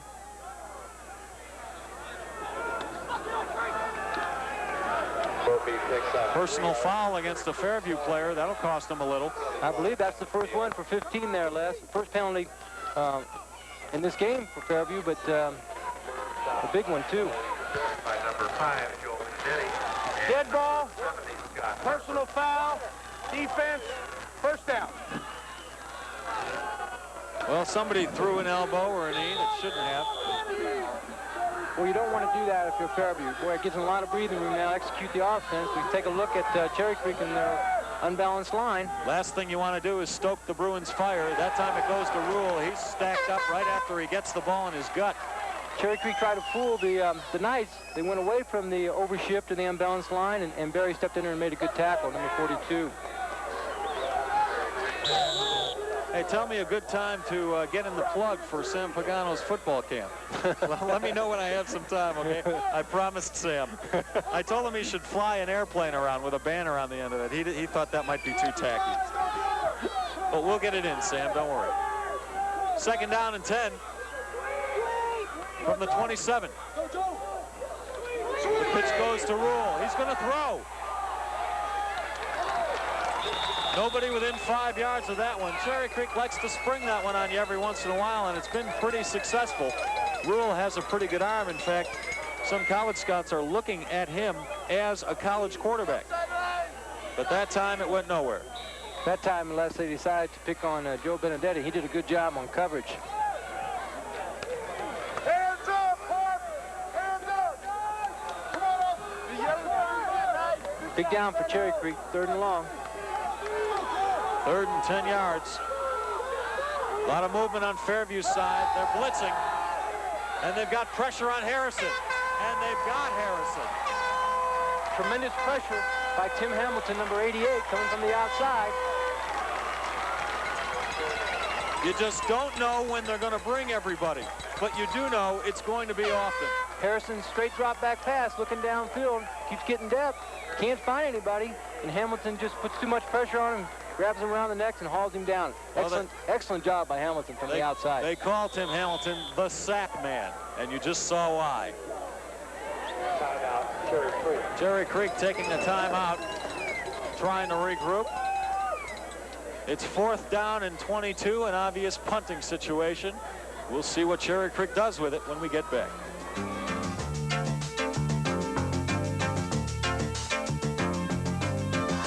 Fans' perspective in this state championship game. Let's go to Marcia Neville. Imagine that you would be leading at this point in the ball game 10-3 against Cherry Creek. No, but I think it's really great. The crowd's been terrific for you here today. Yeah, they really like cheering when we're winning. They've been a great crowd. Okay, Carissa Stover, you get back to your cheerleading squad. Fairview is really, really pumped and continues that way here in the second half. Looks like Fairview's going to come and get him, Les. They're going for the block. They've got everybody up on that line, all 11 men. Brad Rule gets it away, no problem. Oh, a poor punt. A wounded duck. It gets no further than the Cherry Creek 42-yard line, and that's where Fairview will start with it. Looked like Fairview was going to go after him. They decided just to hold him up and play good field position, play for good field position, and it worked out their way.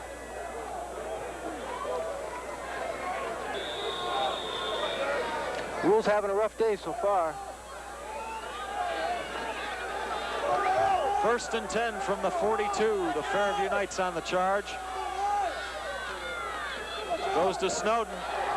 Once again, room up the middle to about the 35. You notice, Les, that we've seen much more, I think, power eye and eye backs than we have robust. And that's because they want to get to the ball, get the ball deep in the backfield to Snowden and run the inside lead play. Boy, he's doing a good job of finding the seam and breaking it back inside. Now, the incredible thing about it is Fairview didn't use this robust offense until the first game of the playoffs. It's virtually a new offensive formation. This is Snowden out of the power eye. Another good carry down to the 25. We continuously talk about it. Boy, getting good movement up front, pad underneath pad. Villarreal is going to get the ball deep in the backfield to Snowden, and he's playing off the blockers. Give credit to Rich Gilbert, number 72. He's getting excellent movement up front. They're getting the job done up front, and that's what Sam thought was going to be the key.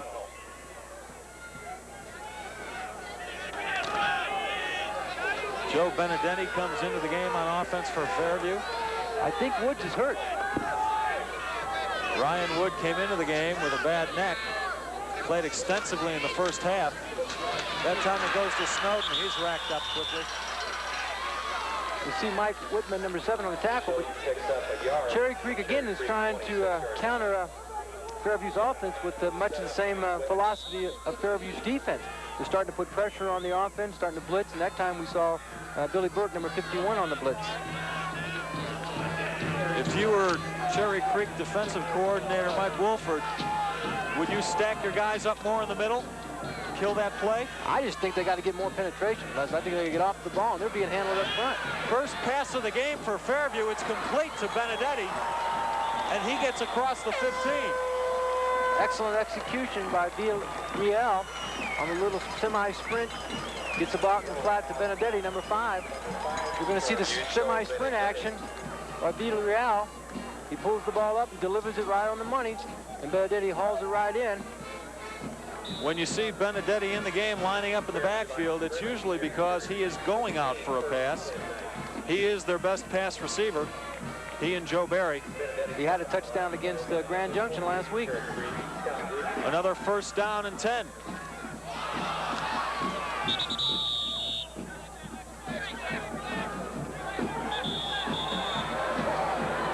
Looked like a little problem on the exchange, and now we have a little pushing and shoving, huh? Looked like a fumble, but Fairview recovered it. Recovered the loose ball.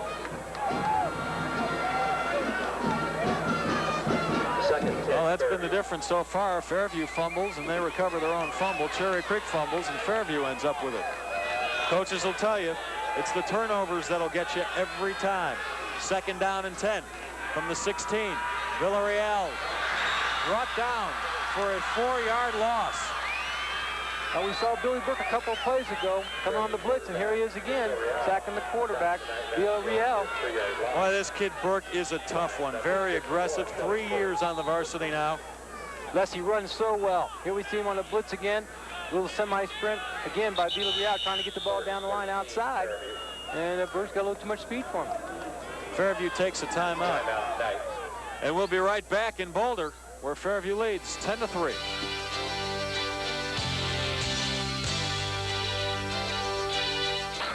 Cherry Creek is coming in with a 26-game winning streak. That and the state championship are on the line right now. Fairview threatening from the Cherry Creek 19-yard line. The Knights are already up by a touchdown. Cherry Creek in a spread defense. Villarreal's going to throw. In and out of the hands of Snowden, incomplete. A little play action pass by Villarreal and the Fairview Knights. You know, he did a pretty good job. I know that Sam was, of course, a little reluctant to put the ball in the air, but he executed that play pretty well, and just Snowden didn't hang on. Well, I don't think there's any doubt here. Sam's got to go for the field goal. He wants Cherry Creek to have to get 2 scores to beat him. Chris Hunt, number 20, is lining it up. He'll be kicking it from the 27, so it's a 37-yard field goal. And it's perfect. Big points, Les, big points. Big points. Fairview goes up on top, 13-3. We have 6:45 left in the 3rd quarter.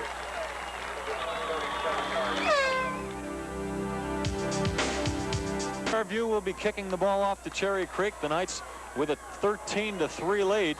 This is as many points as has been scored against Cherry Creek all year. They have 10 games where there's been a touchdown or less, and they have 3 shutouts. So I tell you, that's what they do. They play defense. Well, I've been very impressed with Chris Hunt. Yes. He kicks them straight. He kicks them true. I can't remember seeing a high school field goal kicker put 2 through the uprights from a decent distance in the same game. Les, every kid on Fairview's team right now is risen to the occasion. Now that's what Cherry Creek has to do if they're going to get back into it. Number 24, Jason Murphy for Cherry Creek, fields the short kick, and he bulls his way to the 40. They got a good start here. They got some decent field position. They need to get rule of the ball and make something happen. One other thing to their advantage, Cherry Creek will be running downhill now. I know you're saying, what does he mean by that? Well, this field, rec field, actually has a slope that runs from west to east. It's a slight slope, a gradual slope. It's only about 5 feet, but it runs from left to right, and that's the way Cherry Creek is going with it, downhill, if it were, as it were. Harrison to throw. It was intended for number 83, John Landis. The call is incomplete. Well, you know, they've picked on Benedetti before. They didn't have success, and I tell you, they came up kind of lucky here. He nearly picked that thing off. Quick pass again, gets pretty good protection, 3-step drop. You want to see the back split, go to maximum protection, try to get the ball to Landis, number 83. Benedetti steps right in there, and like I said, they were lucky they didn't have the ball intercepted on them. Keep your eye on Fairview's nose guard, Todd Trevelyan. He'll try and upset the timing of the Cherry Creek offensive line. He is the heart of the Fairview defense. Quick, strong, hasn't practiced much though lately because he has a bad ankle. 2nd and 10 for Cherry Creek. Griffith in motion, another pass, and pressure, and a sack. You know, the game's basically pretty simple, Les. The people up front, whoever gets it done, that's the team that's going to win. And right now, Fairview is winning the line of scrimmage on both sides of the ball. This time, the men that got it done were number 12, Kelly Bynum, and number 88, Tim Hamilton. You know, Harrison is just getting too much pressure. You know, they're kind of going to their quick pass series, and heck, you shouldn't be getting that kind of pressure on quick pass. The ball's going to be off in 1.6, 1.8 seconds. You got to do a better job up front if you're going to get it done. Some Bruin fans trying to cheer their team on. They're down by 10 points, a position they aren't in all that often. I'm a little surprised they're in power I backs on the 3rd and long situation. We'll get motion, though. Harrison will throw again. A quick out. Poor pass intended for Griffith, incomplete. I think Harrison's starting to feel the pressure. You know, he is a left-handed quarterback going to his right, and that makes it a little more difficult, but the ball sailed on him a little bit, and then never got a chance to set his feet. And, of course, to make a true delivery, you have to set your feet. Just to tell you how easy it was for Cherry Creek in the first game this year against Fairview, both Rule and Murphy each gained 140 yards. It's 4th and 13. Brad Rule back to punt for Creek. And he gets a pretty good one away. Fair catch called for by Benedetti. He fumbles, so the ball is live.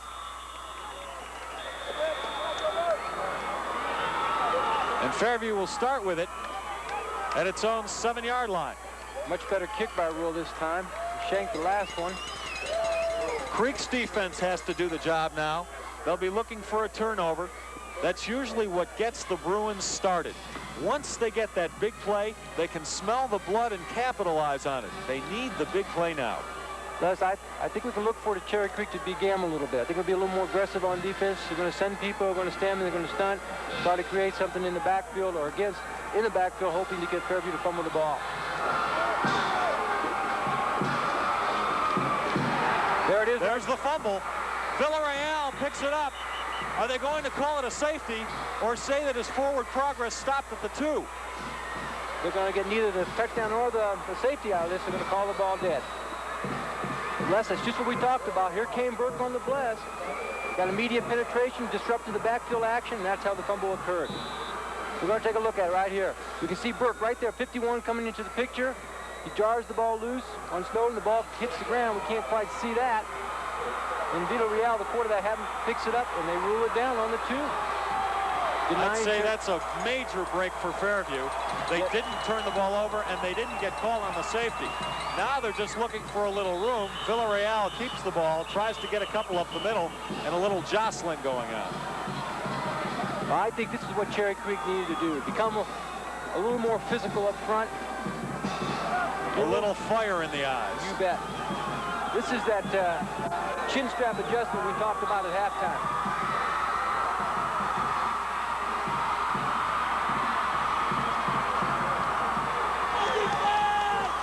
Third down and 14. Fairview backed up against its own goal line.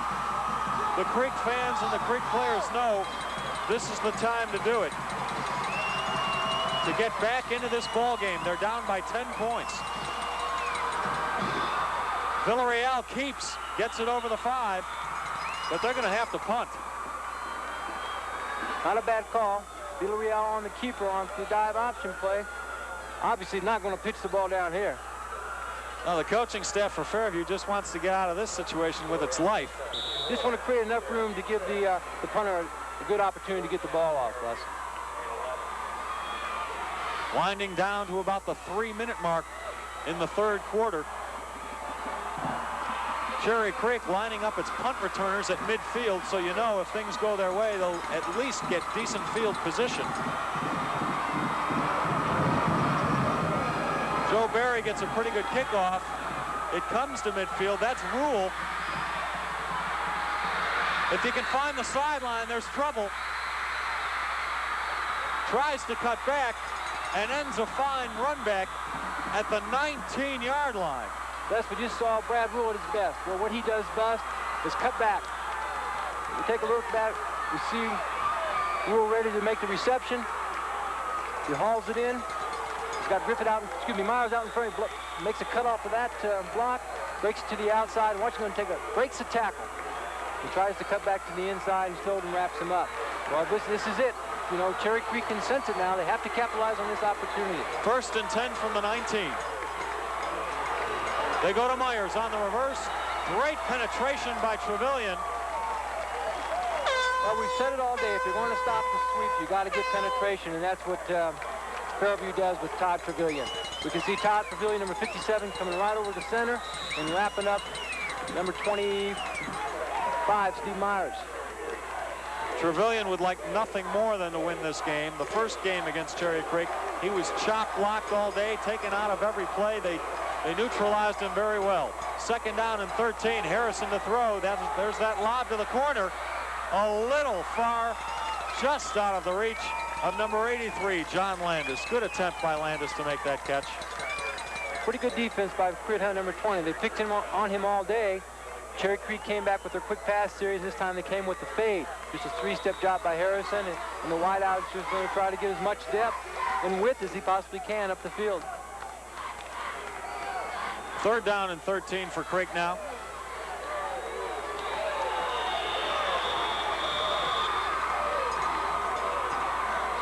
Timeout on the field. Fairview taking it.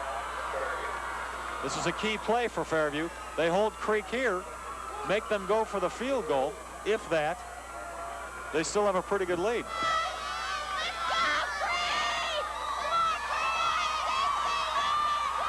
If they force Cherry Creek into the field goal and happen to be successful, that's going to present an interesting situation if Freddie ends up scoring and finds himself 1 point behind. See if he goes for the tie or goes for the win. Well, the Broncos could very well be playoff bound again this year. They'll be hosting the New England Patriots tomorrow from Mile High Stadium, and Channel 4 will present the Broncos and Patriots game live for you at 2 o'clock tomorrow afternoon. Be sure to stay tuned to News Center 4 following the game. Ron Zappolo will be in the Broncos locker room for post-game interviews. And then, of course, you can watch me doing sports.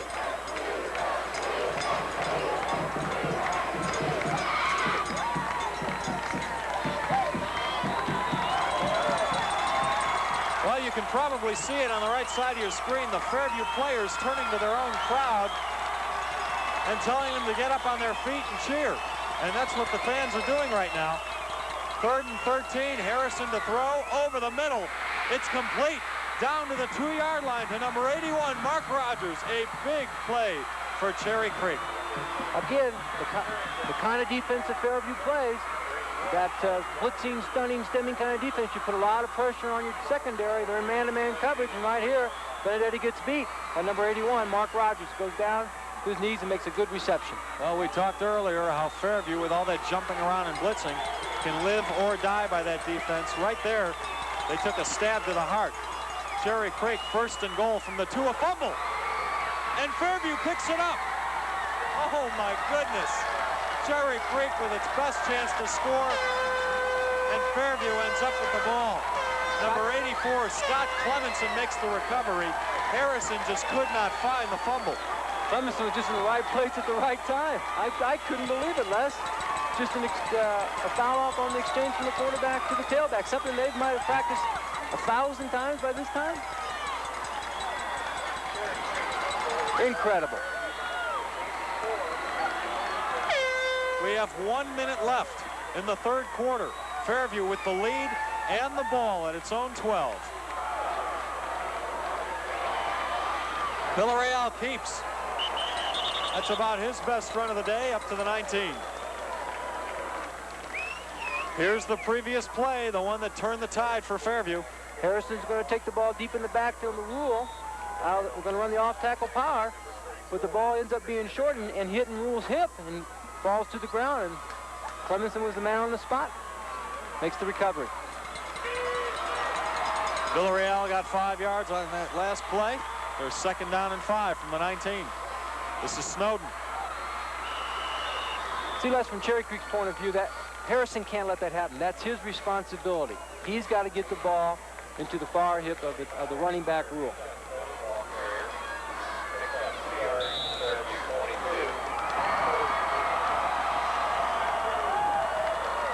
Clock winding down, the third quarter about to end. I think Sammy wants to use this end of this quarter as a timeout here. We'll see if he calls Villarreal over and have a little discussion. Sam Pagano taking advantage of the fact he doesn't have as many fresh legs as Cherry Creek. Fairview will have the ball and the lead when we come back.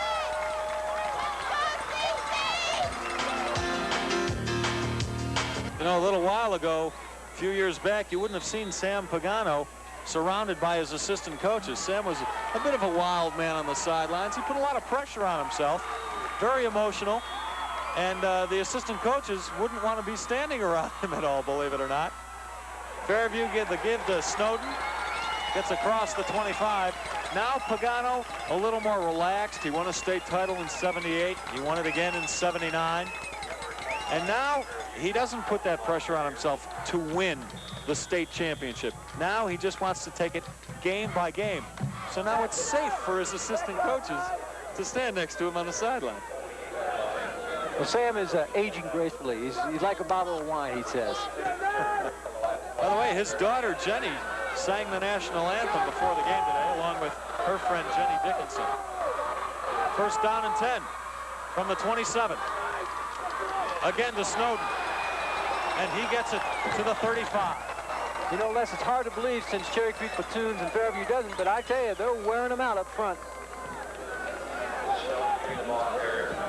Let's take another look at that run by Snowden. This kid has been a workhorse all day. Off tackle power play. Snowden's going to get the ball deep in the backfield. We're going to see 37 Swedgy leading the way. He's going to make a break back to the inside again off that block by Swedgy. Boy, I tell you, we've been talking about the offensive line, but give some credit here to Woods and Swedgy and Trevelyan. They're getting the job done in the power back and the fullback spot. Swedgy came in a rough spot, replacing their star fullback, Jim Tomich, who's out with a bad ankle. That's Snowden again across the 40. He is tired. He is, as you said, Les, truly been the workhorse. You know, they've been mostly in high backs, as I said earlier, in power high backs. And I tell you something, he's carrying that ball 80, 85, 90% of the time. Again, we do a good job up front of just getting movement up front. And that's why he's having success. All you want to do is get these people off the line of scrimmage and let that tailback find a seam and get up in it. And that's what Snowden's done so well all day. Snowden not only tired, but a little shaken up on the play. Fairview trainer coming over to talk to him. I'll be interested to see who they bring at the tailback spot, or if they even go to high back, and maybe they'll just stay in robust and play it safe.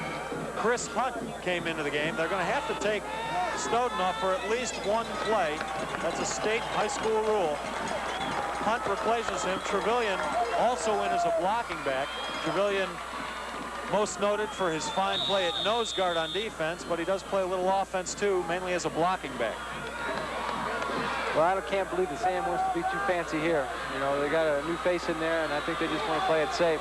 You're right. They are going away from the power I into that robust with the three backs across, and the give goes up the middle. Not much of a gain.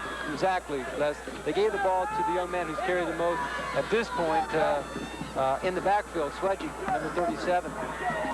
In other words, you don't want to bring a kid in fresh who hasn't played much offense, give him the ball, and take the chance on a fumble because he hasn't carried much. Exactly. You want to let him get acclimated a little bit, pick up the tempo of the game.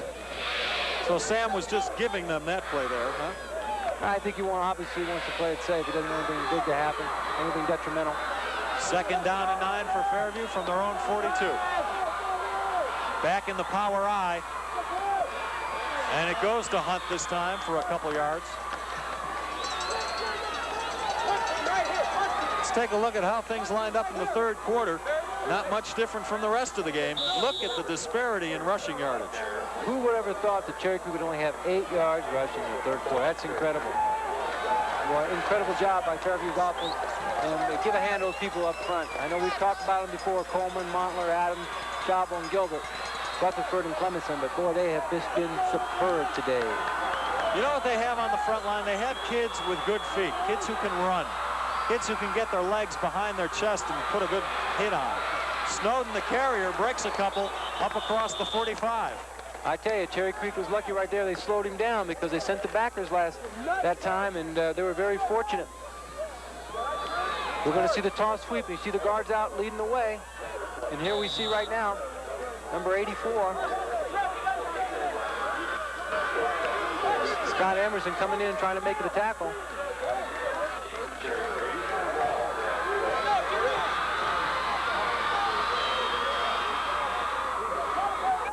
Well, Fairview in a punting situation, 4th and 4 from their own 48. We see Barry back to punt. Boy, give him credit on that last punt when he was deep in his own territory. He showed a lot of poise. He didn't flinch, and here's another dandy. Boy, and that was with a good rush on him, too. Brad Rule fields it at his own 10, tries to go up the middle. You know, he runs into a man that has his own number 12. That's Kelly Bynum on the tackle.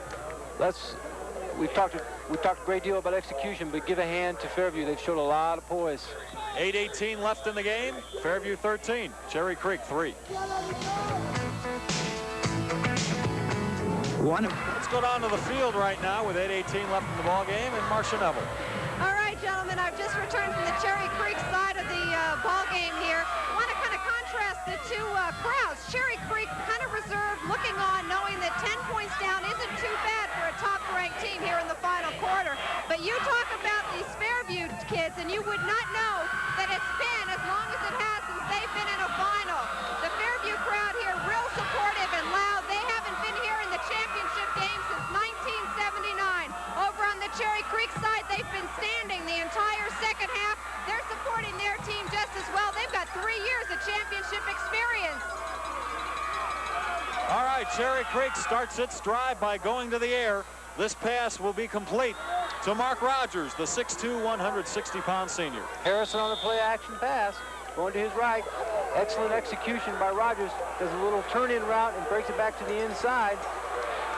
Good gain on the play. It'll be first down again, and Harrison to throw again.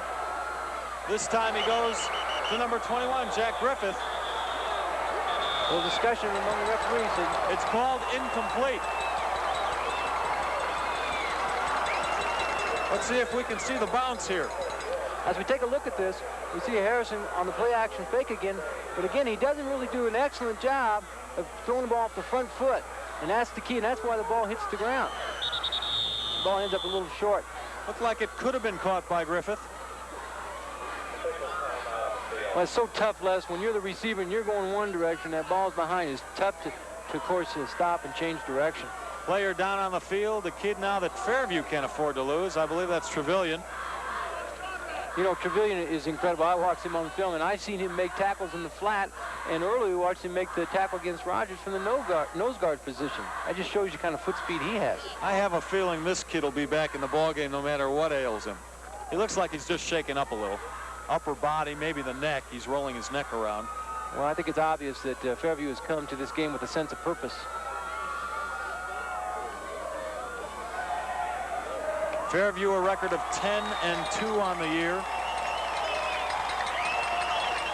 Ranked number 6 coming into the playoffs. Trevelyan will walk off under his own power. We see Cherry Creek in what we call like a Cincinnati, or got 4 immediate receivers in there. They're passing formation. Of course, they're going to the air. No, they're not, because Harrison is sacked. Bonner Montler from the linebacking spot. Boy, they're just giving that young man so much pressure today. Harrison hasn't had time to do anything today, especially pass the ball. You know, again, Harrison is running the quick pass series, and he's not having time, and that means it's not getting done up front. 3rd down and 10 from the 34. Harrison to throw again. He's going deep. Oh, what a catch. What a catch by Mark Rogers, their speedy wide receiver. You see him go up in the air for that? You know why he does that so well? He's also the Centennial League high hurdles champ. Man, what a play by Rogers. We're going to get play action fake again. And again, Harrison's under a lot of pressure and throws the ball downfield, and Rogers looks the ball in over his shoulder. Just tremendous catch. Jack Meehan, one of the assistants at Cherry Creek, said he is the quintessential receiver. Got speed, height. Harrison throwing again, but the man he was looking for, Myers, didn't even know the ball was coming.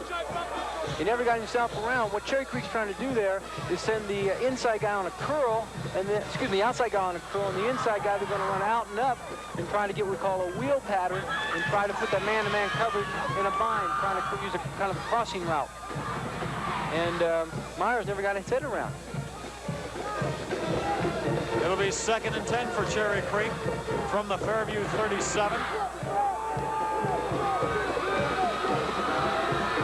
6:48 left in this ball game. Harrison goes to the air again. And again, too much pressure. He felt it, and he didn't get off a very good pass. And again, it falls incomplete. Harrison hit on the play right after he released it, and he was shaken up a little. They can ill afford to lose him at this point. You know, the Cherry Creek has completely gotten away from the running game. They're just going to go to the passing game right here with Harrison. You know, and that's not something that they're used to doing, unless, you know, they're only averaging about 8 passes a game. We should mention one of the reasons he's getting so much pressure on him the last few downs is because Trevelyan is back in the ballgame, doing his dancing along that defensive line. Again, Cherry Creek's going to come out and take a look at it. Come out in their spread formation or passing formation. They're coming. Over the middle. Oh, almost a super catch by John Landis. He had to reach back for it, had it in his hands, but the momentum carrying the other way was too much. Almost a super catch by Landis. To give credit where credit due, Chris Hunt, number 20, steps right in there and bats the ball out, battles him for it, and wins the battle. Excellent, excellent job on defense. Well, there are a few plays every game that have to be made if you're going to win. This seems to be one of them for Cherry Creek. 4th down and 10. That's one thing that Fairview has done this game. They've taken the big play away from Cherry Creek for the most part. Spread formation. They're going to throw. And Fairview blitzes over the middle. Complete to Mark Rogers. A play we've seen 5-6 times today, and it's still working. And a 1st down for Cherry Creek. Again, we're going to come with the quick pass slant. Harrison's going to get a quick drop. Backs are going to split for maximum protection. And again, he delivers the ball on the downfield numbers. And, you know, it was great coverage. It was just excellent execution. Harrison couldn't have thrown the ball in a better spot. 1st and 10 from the 23. Harrison under pressure again, brought down again. These Knights look like the Chicago Bears of a couple years ago. Pressure's been the key for Fairview. They have constantly been on the line of scrimmage coming after Cherry Creek. Here we see the blitz by Bynum. Now the outside linebacker, number 12. And he gets up in there and wraps up Harrison, the quarterback. They've sent everybody. Sometimes they're rushing as many as 9. Bynum, a senior, he's like a quarterback on defense. Oh, the draw to rule. Open spaces all the way to the end zone. Oh, they caught Fairview completely by surprise with that play. Great call, Les. You know, here we talked about Fairview sending people blitzing, and then it, of course, puts their secondary man coverage, and then what happens is the receivers tie up the secondary people, and you lose the linebackers on the blitz, and there's nobody down the hole to make the tackle on Rule, who runs on the trap. Cherry Creek has gone pass, pass, pass, pass. They show pass again, and then run the ball up the middle on a delay to Brad Rule, his 18th touchdown of the year. Excellent call, and I tell you what, Cherry Creek's got plenty of time. 5:46 on the clock. Very important extra point attempt right here by Todd Ramsey. It'll get Creek within 3 points if it's good, and it is. So the score with 5:46 left in this ball game, Fairview clinging to a 13-10 lead in the championship game.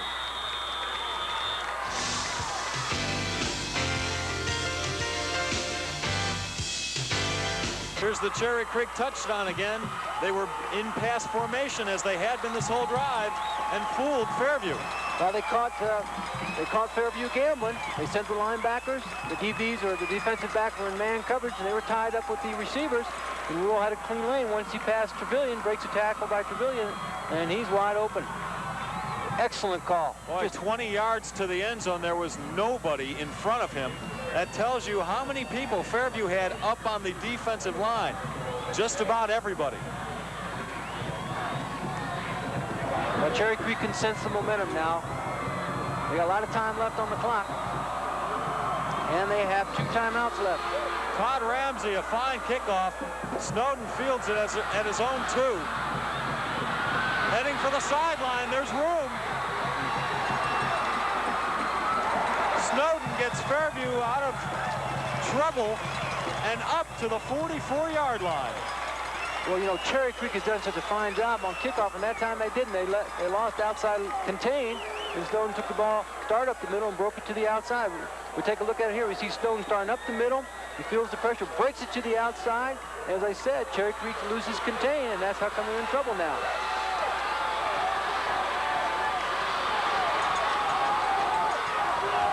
The noise swells. Fairview with 1st and 10. Villarreal keeps it and gets it almost to midfield. Villarreal doing a much better job running the ball this half than last. And now down to Marcia Neville. You may be wondering where Chuck Snowden found all that energy to run that ball back like that. The entire time the defense was on the field on Cherry Creek's last drive, Chuck was resting, relaxing, sitting on the bench, just getting it all together for perhaps this one final offensive drive so that Fairview can try and wrap up this ball game. He used it to perfection as you saw him burst out on that play just a couple of plays ago. I'll take it off of Marsh's point. He is one of the young men that does not go 2 ways, and he needs the rest anyway. Well, he got the handoff there and was stacked up quickly. It'll be 3rd and 6 for Fairview. Cherry Creek has to get the ball back, and quickly here. On the other side, of course, Fairview wants to mount a drive here, eat up the clock.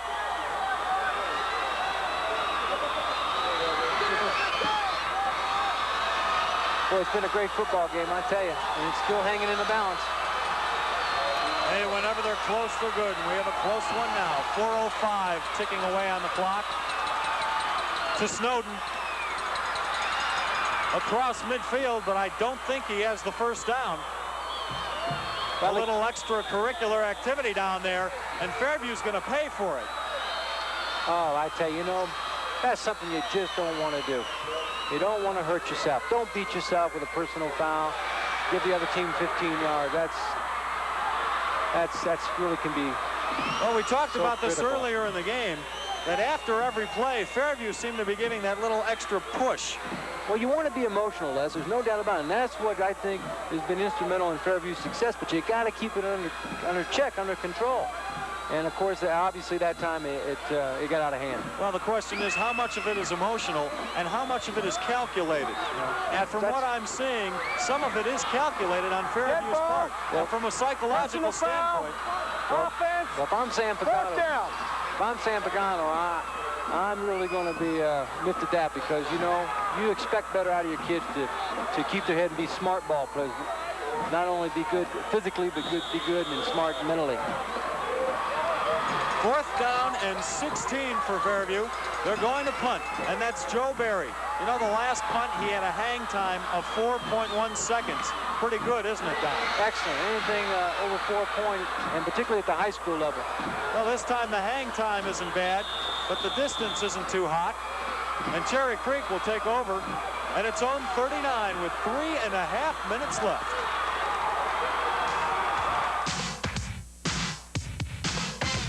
Well, the football's been great so far today, and so have the fans. Rec Field seats about 7,200, and it's filled up on both sides. This is where we might see the platooning of Cherry Creek come in handy. They don't have anybody that goes both ways.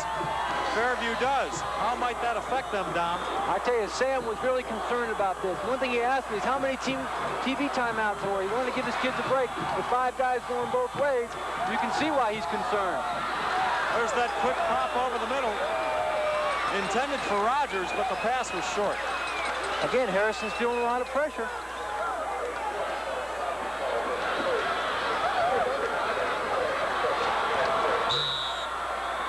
I'd like to see a stat sheet to find out how many times Creek has thrown the ball. It's about 15, I would guess, which is double the normal for the game. They've thrown the ball 17 times, our crack stat crew tells me. Steve Myers on the sweep. To midfield and out of bounds. The clock stops, and it's a 1st down.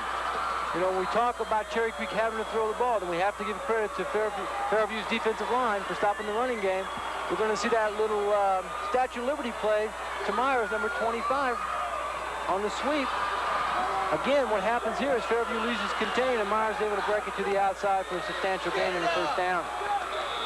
Myers has done such a good job for Cherry Creek throughout the playoffs. A couple of weeks ago, in a quarterfinal game against Northland, he scored twice. Harrison with that draw to rule up the middle. No touchdown this time, though. Maybe a yard, maybe 2. A little surprised at that call. Cherry Creek's down, but they're not out. They're far from out. They have plenty of time. 2:56. Can't lose your poise, though. 2nd and 9 for Cherry Creek from midfield. Harrison to throw. Over the middle again. Oh. Tipped up in the air. Good play by the cornerback, Chris Hunt. Almost had a chance at an interception. You know, they picked on Hunt in that first half, and I tell you, that young man's bowed his neck in the second half, and he's come back strong on defense. He's broken up a couple of plays. He showed a lot of tenacity, I tell you. Hey, Dom, if you're the offensive coordinator for Cherry Creek, you've shown that receiver cut across the middle so many times. Why not fake the pass to him over the middle and send him back to the other corner? We take a look at the pass across the middle to number 83 Landis, and that is a good point. You know, sometimes I think we can expect that. We're going to see the slant and then a breakout to the post. We're not going to see anything unless they take the pressure off of Harrison. Tim Hamilton putting the pressure on. Oh, ill-advised pass. Is it intercepted? Yes. Harrison probably should have held on to that ball. He was being pursued down across the sideline, tried to go to the athlete, Brad Rule, put the ball too high up in the air, and this is what happened. Well, the pressure's going to catch up with Harrison here. He tries to set up, feels too much pressure from Tim Hamilton, who forces him out of the pocket and ends up throwing the ball off the back foot, and that's the second worst thing you can do. The first worst thing is you don't throw across your body, and the second is you don't throw the ball off the back foot. And, of course, as you pointed, ill-advised pass. And I tell you, I give a lot of credit to Chris Hunt, number 20. Fairview takes over with 2:15 left in the ball game and a 13-10 lead. Villarreal keeps the ball stacked up. And now you can see Cherry Creek trying to put a lot more pressure on Fairview up front. They sent Burke that time, number 51, into the gap.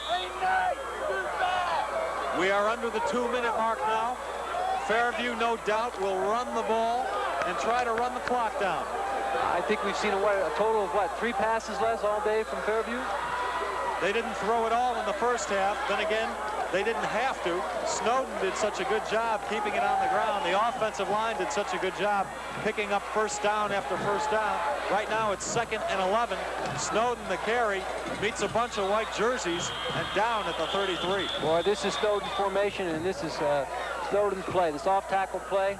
Going to get the ball again deep in the backfield, give him a chance to read those blocks up front.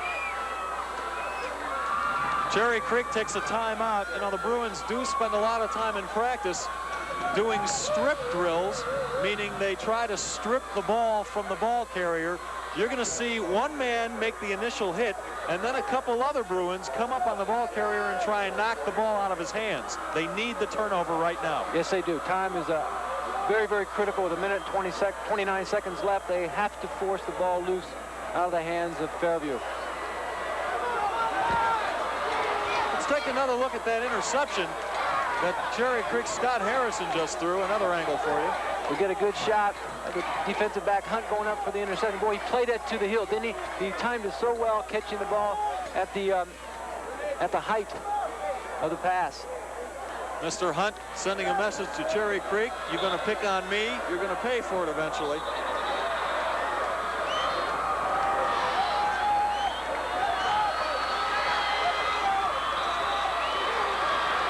A minute 29.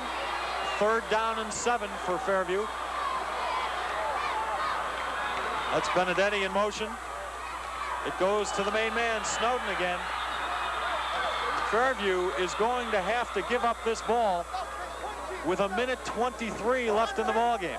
Again, last we see number 37, Jeff Tunkel, storming the gap, making the tackle, and that's what Cherry Creek needs to do. They need to force the issue. They need to force the turnover, put a lot more pressure, disrupt the action in the backfield, hoping to create the turnover.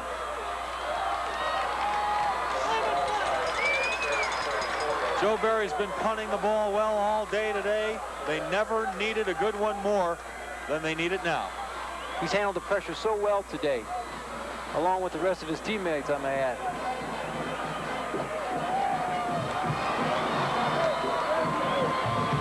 You want to force Cherry Creek to drive the ball here. He has to get off a substantial punt here, force him deep into negative territory for Cherry Creek.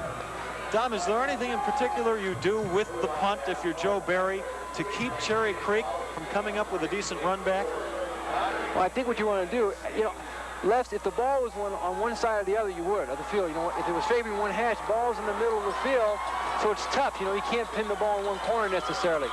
So I think the best thing is just to kick the ball as deep as you can and get the best hang time so you get the coverage people down, give them time to get down. And that's pretty much what they do here, except it is a little short. And they tried to kick it to Scott Whitking instead of Brad Rule, and they do that successfully. Whitking goes nowhere. And Cherry Creek will start with the ball in probably their last drive from their own 33-yard line. Well, the punt was a little shy, but coverage was excellent. Should mention the 3A championship game is being decided today. Pueblo Centennial going against Longmont. Marcia Neville will have all the results for you today on the 5 o'clock sports at News Center 4.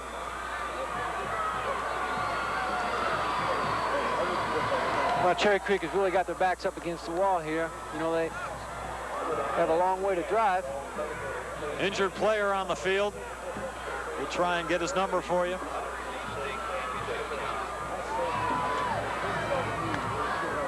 Looks like it's number 98 for Cherry Creek, Andy McIntyre, kid who does a good job on special teams for Cherry Creek.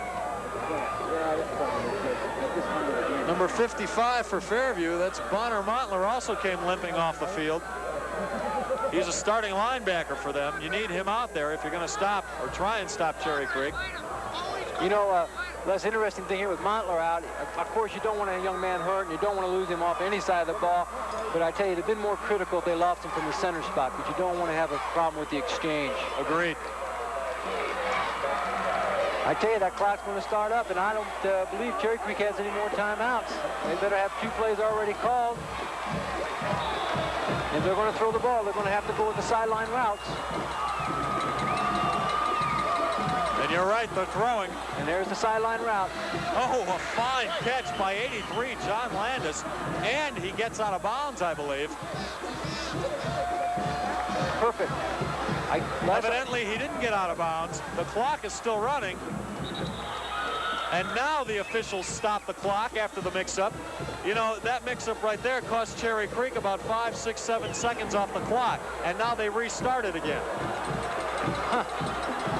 We're down to 45 seconds. Harrison going deep. Overthrown. Incomplete. Intended for Mark Rogers. Stops the clock. Pretty good coverage. Not bad protection, though. This is what Harrison has to have. If he's going to be successful, they've got to give him time. It's 3rd down and 3. Now, Dom, 3 yards is nothing for Cherry Creek to pick up on the ground, but if they run it, the clock might still be running. Exactly. Do you run or throw? I think you got to throw the ball. You can ill afford to waste the clock right now. 3rd down and 3. We have 40 seconds left. Fairview with a 3-point lead. Harrison goes quickly outside.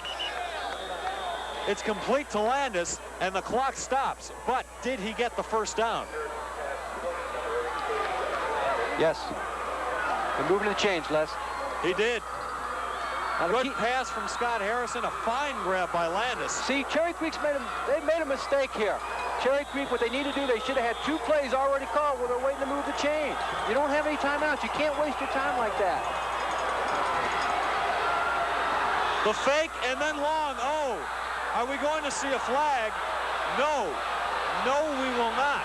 You're going to get an argument from Cherry Creek for pass interference on that one. Well, I can understand Fred's indignation there, I tell you. The ball was intended for Mark Rogers. We'll probably be able to tell better on the replay, but it looked like the Fairview defender tripped up Rogers. And Fairview calls a timeout. Now, the clock's already stopped, and I think what Fairview wants to do here with the timeout is gain their composure. I think they felt like they might have dodged the bullet on that call, Les.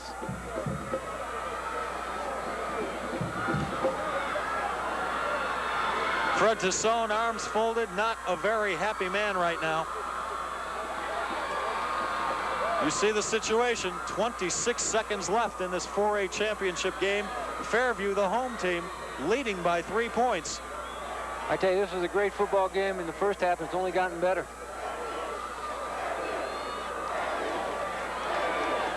Well, Cherry Creek now has to hope it can pick up 20 or 30 more yards just to get Todd Ramsey in field goal range and force an overtime. Ramsey, of course, as we told you before, has kicked but 2 field goals all year. However, one of them was in this game. The one thing that Cherry Creek is doing, they're giving Harrison a little better protection. They're keeping the backs in. Again, we're going to maximum protection. They are giving him some chance of putting Murphy in rule and let them block the perimeter for Harrison. 2nd down and 10 for Cherry Creek. Over the middle. Oh, almost intercepted. Cowley by number 28, Neil Cowley. He had a big interception last week against Grand Junction. He also recovered a fumble. Well, Les, I am a little surprised that Cherry Creek has not done what you talked about. Bringing Landis or Harris on the inside on the post and then breaking them back to the outside to the flag. We see Harrison dropping back, setting up. And what happens here, Cowley just steps up in front and breaks up the play. 3rd down and 10 with 21 seconds left, and the fumble. Harrison picks up his own fumble on the exchange and is brought down at the 41 for a loss of a couple. The clock is ticking away. It's over. Cherry Creek has no timeouts left. They have time for one more play. It'll be a pass play. But as has been the case all day long, Fairview with the sack and the state championship trophy. Well, that's been the story all day. Great pressure by the defensive line of Fairview.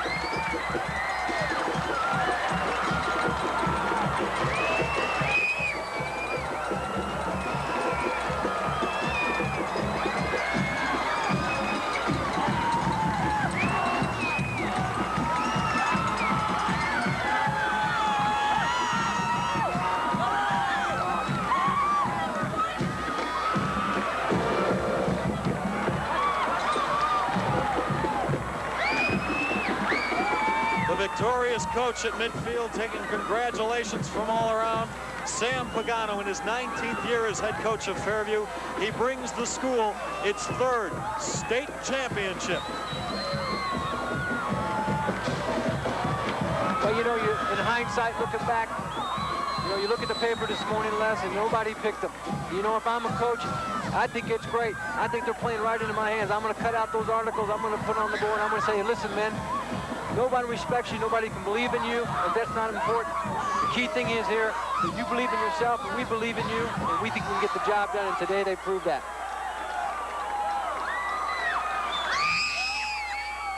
A distraught Cherry Creek team giving their congratulations to their counterparts at Fairview. Well, it seems like this happens to Fred Tasson's teams about every 3 years. Yes, it's been 1983 since they're able to put they had the opportunity to put back-to-back championships together, and it looks like it's going to be a little bit long before they have that opportunity again. A 26-game winning streak ends for Cherry Creek at the hands of the Fairview Knights.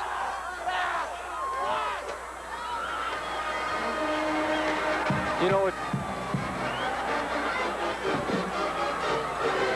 the celebrating goes on, and we'll be right back from Rec Field in Boulder.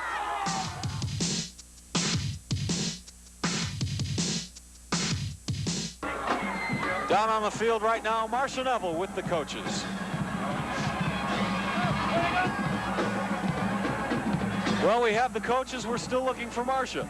But I can tell you this. I saw Sam Pagano coming over from midfield to the sideline to our cameraman, wiping tears from his eyes, as so many of his players are right now. His daughter, Jenny, giving her dad a big hug.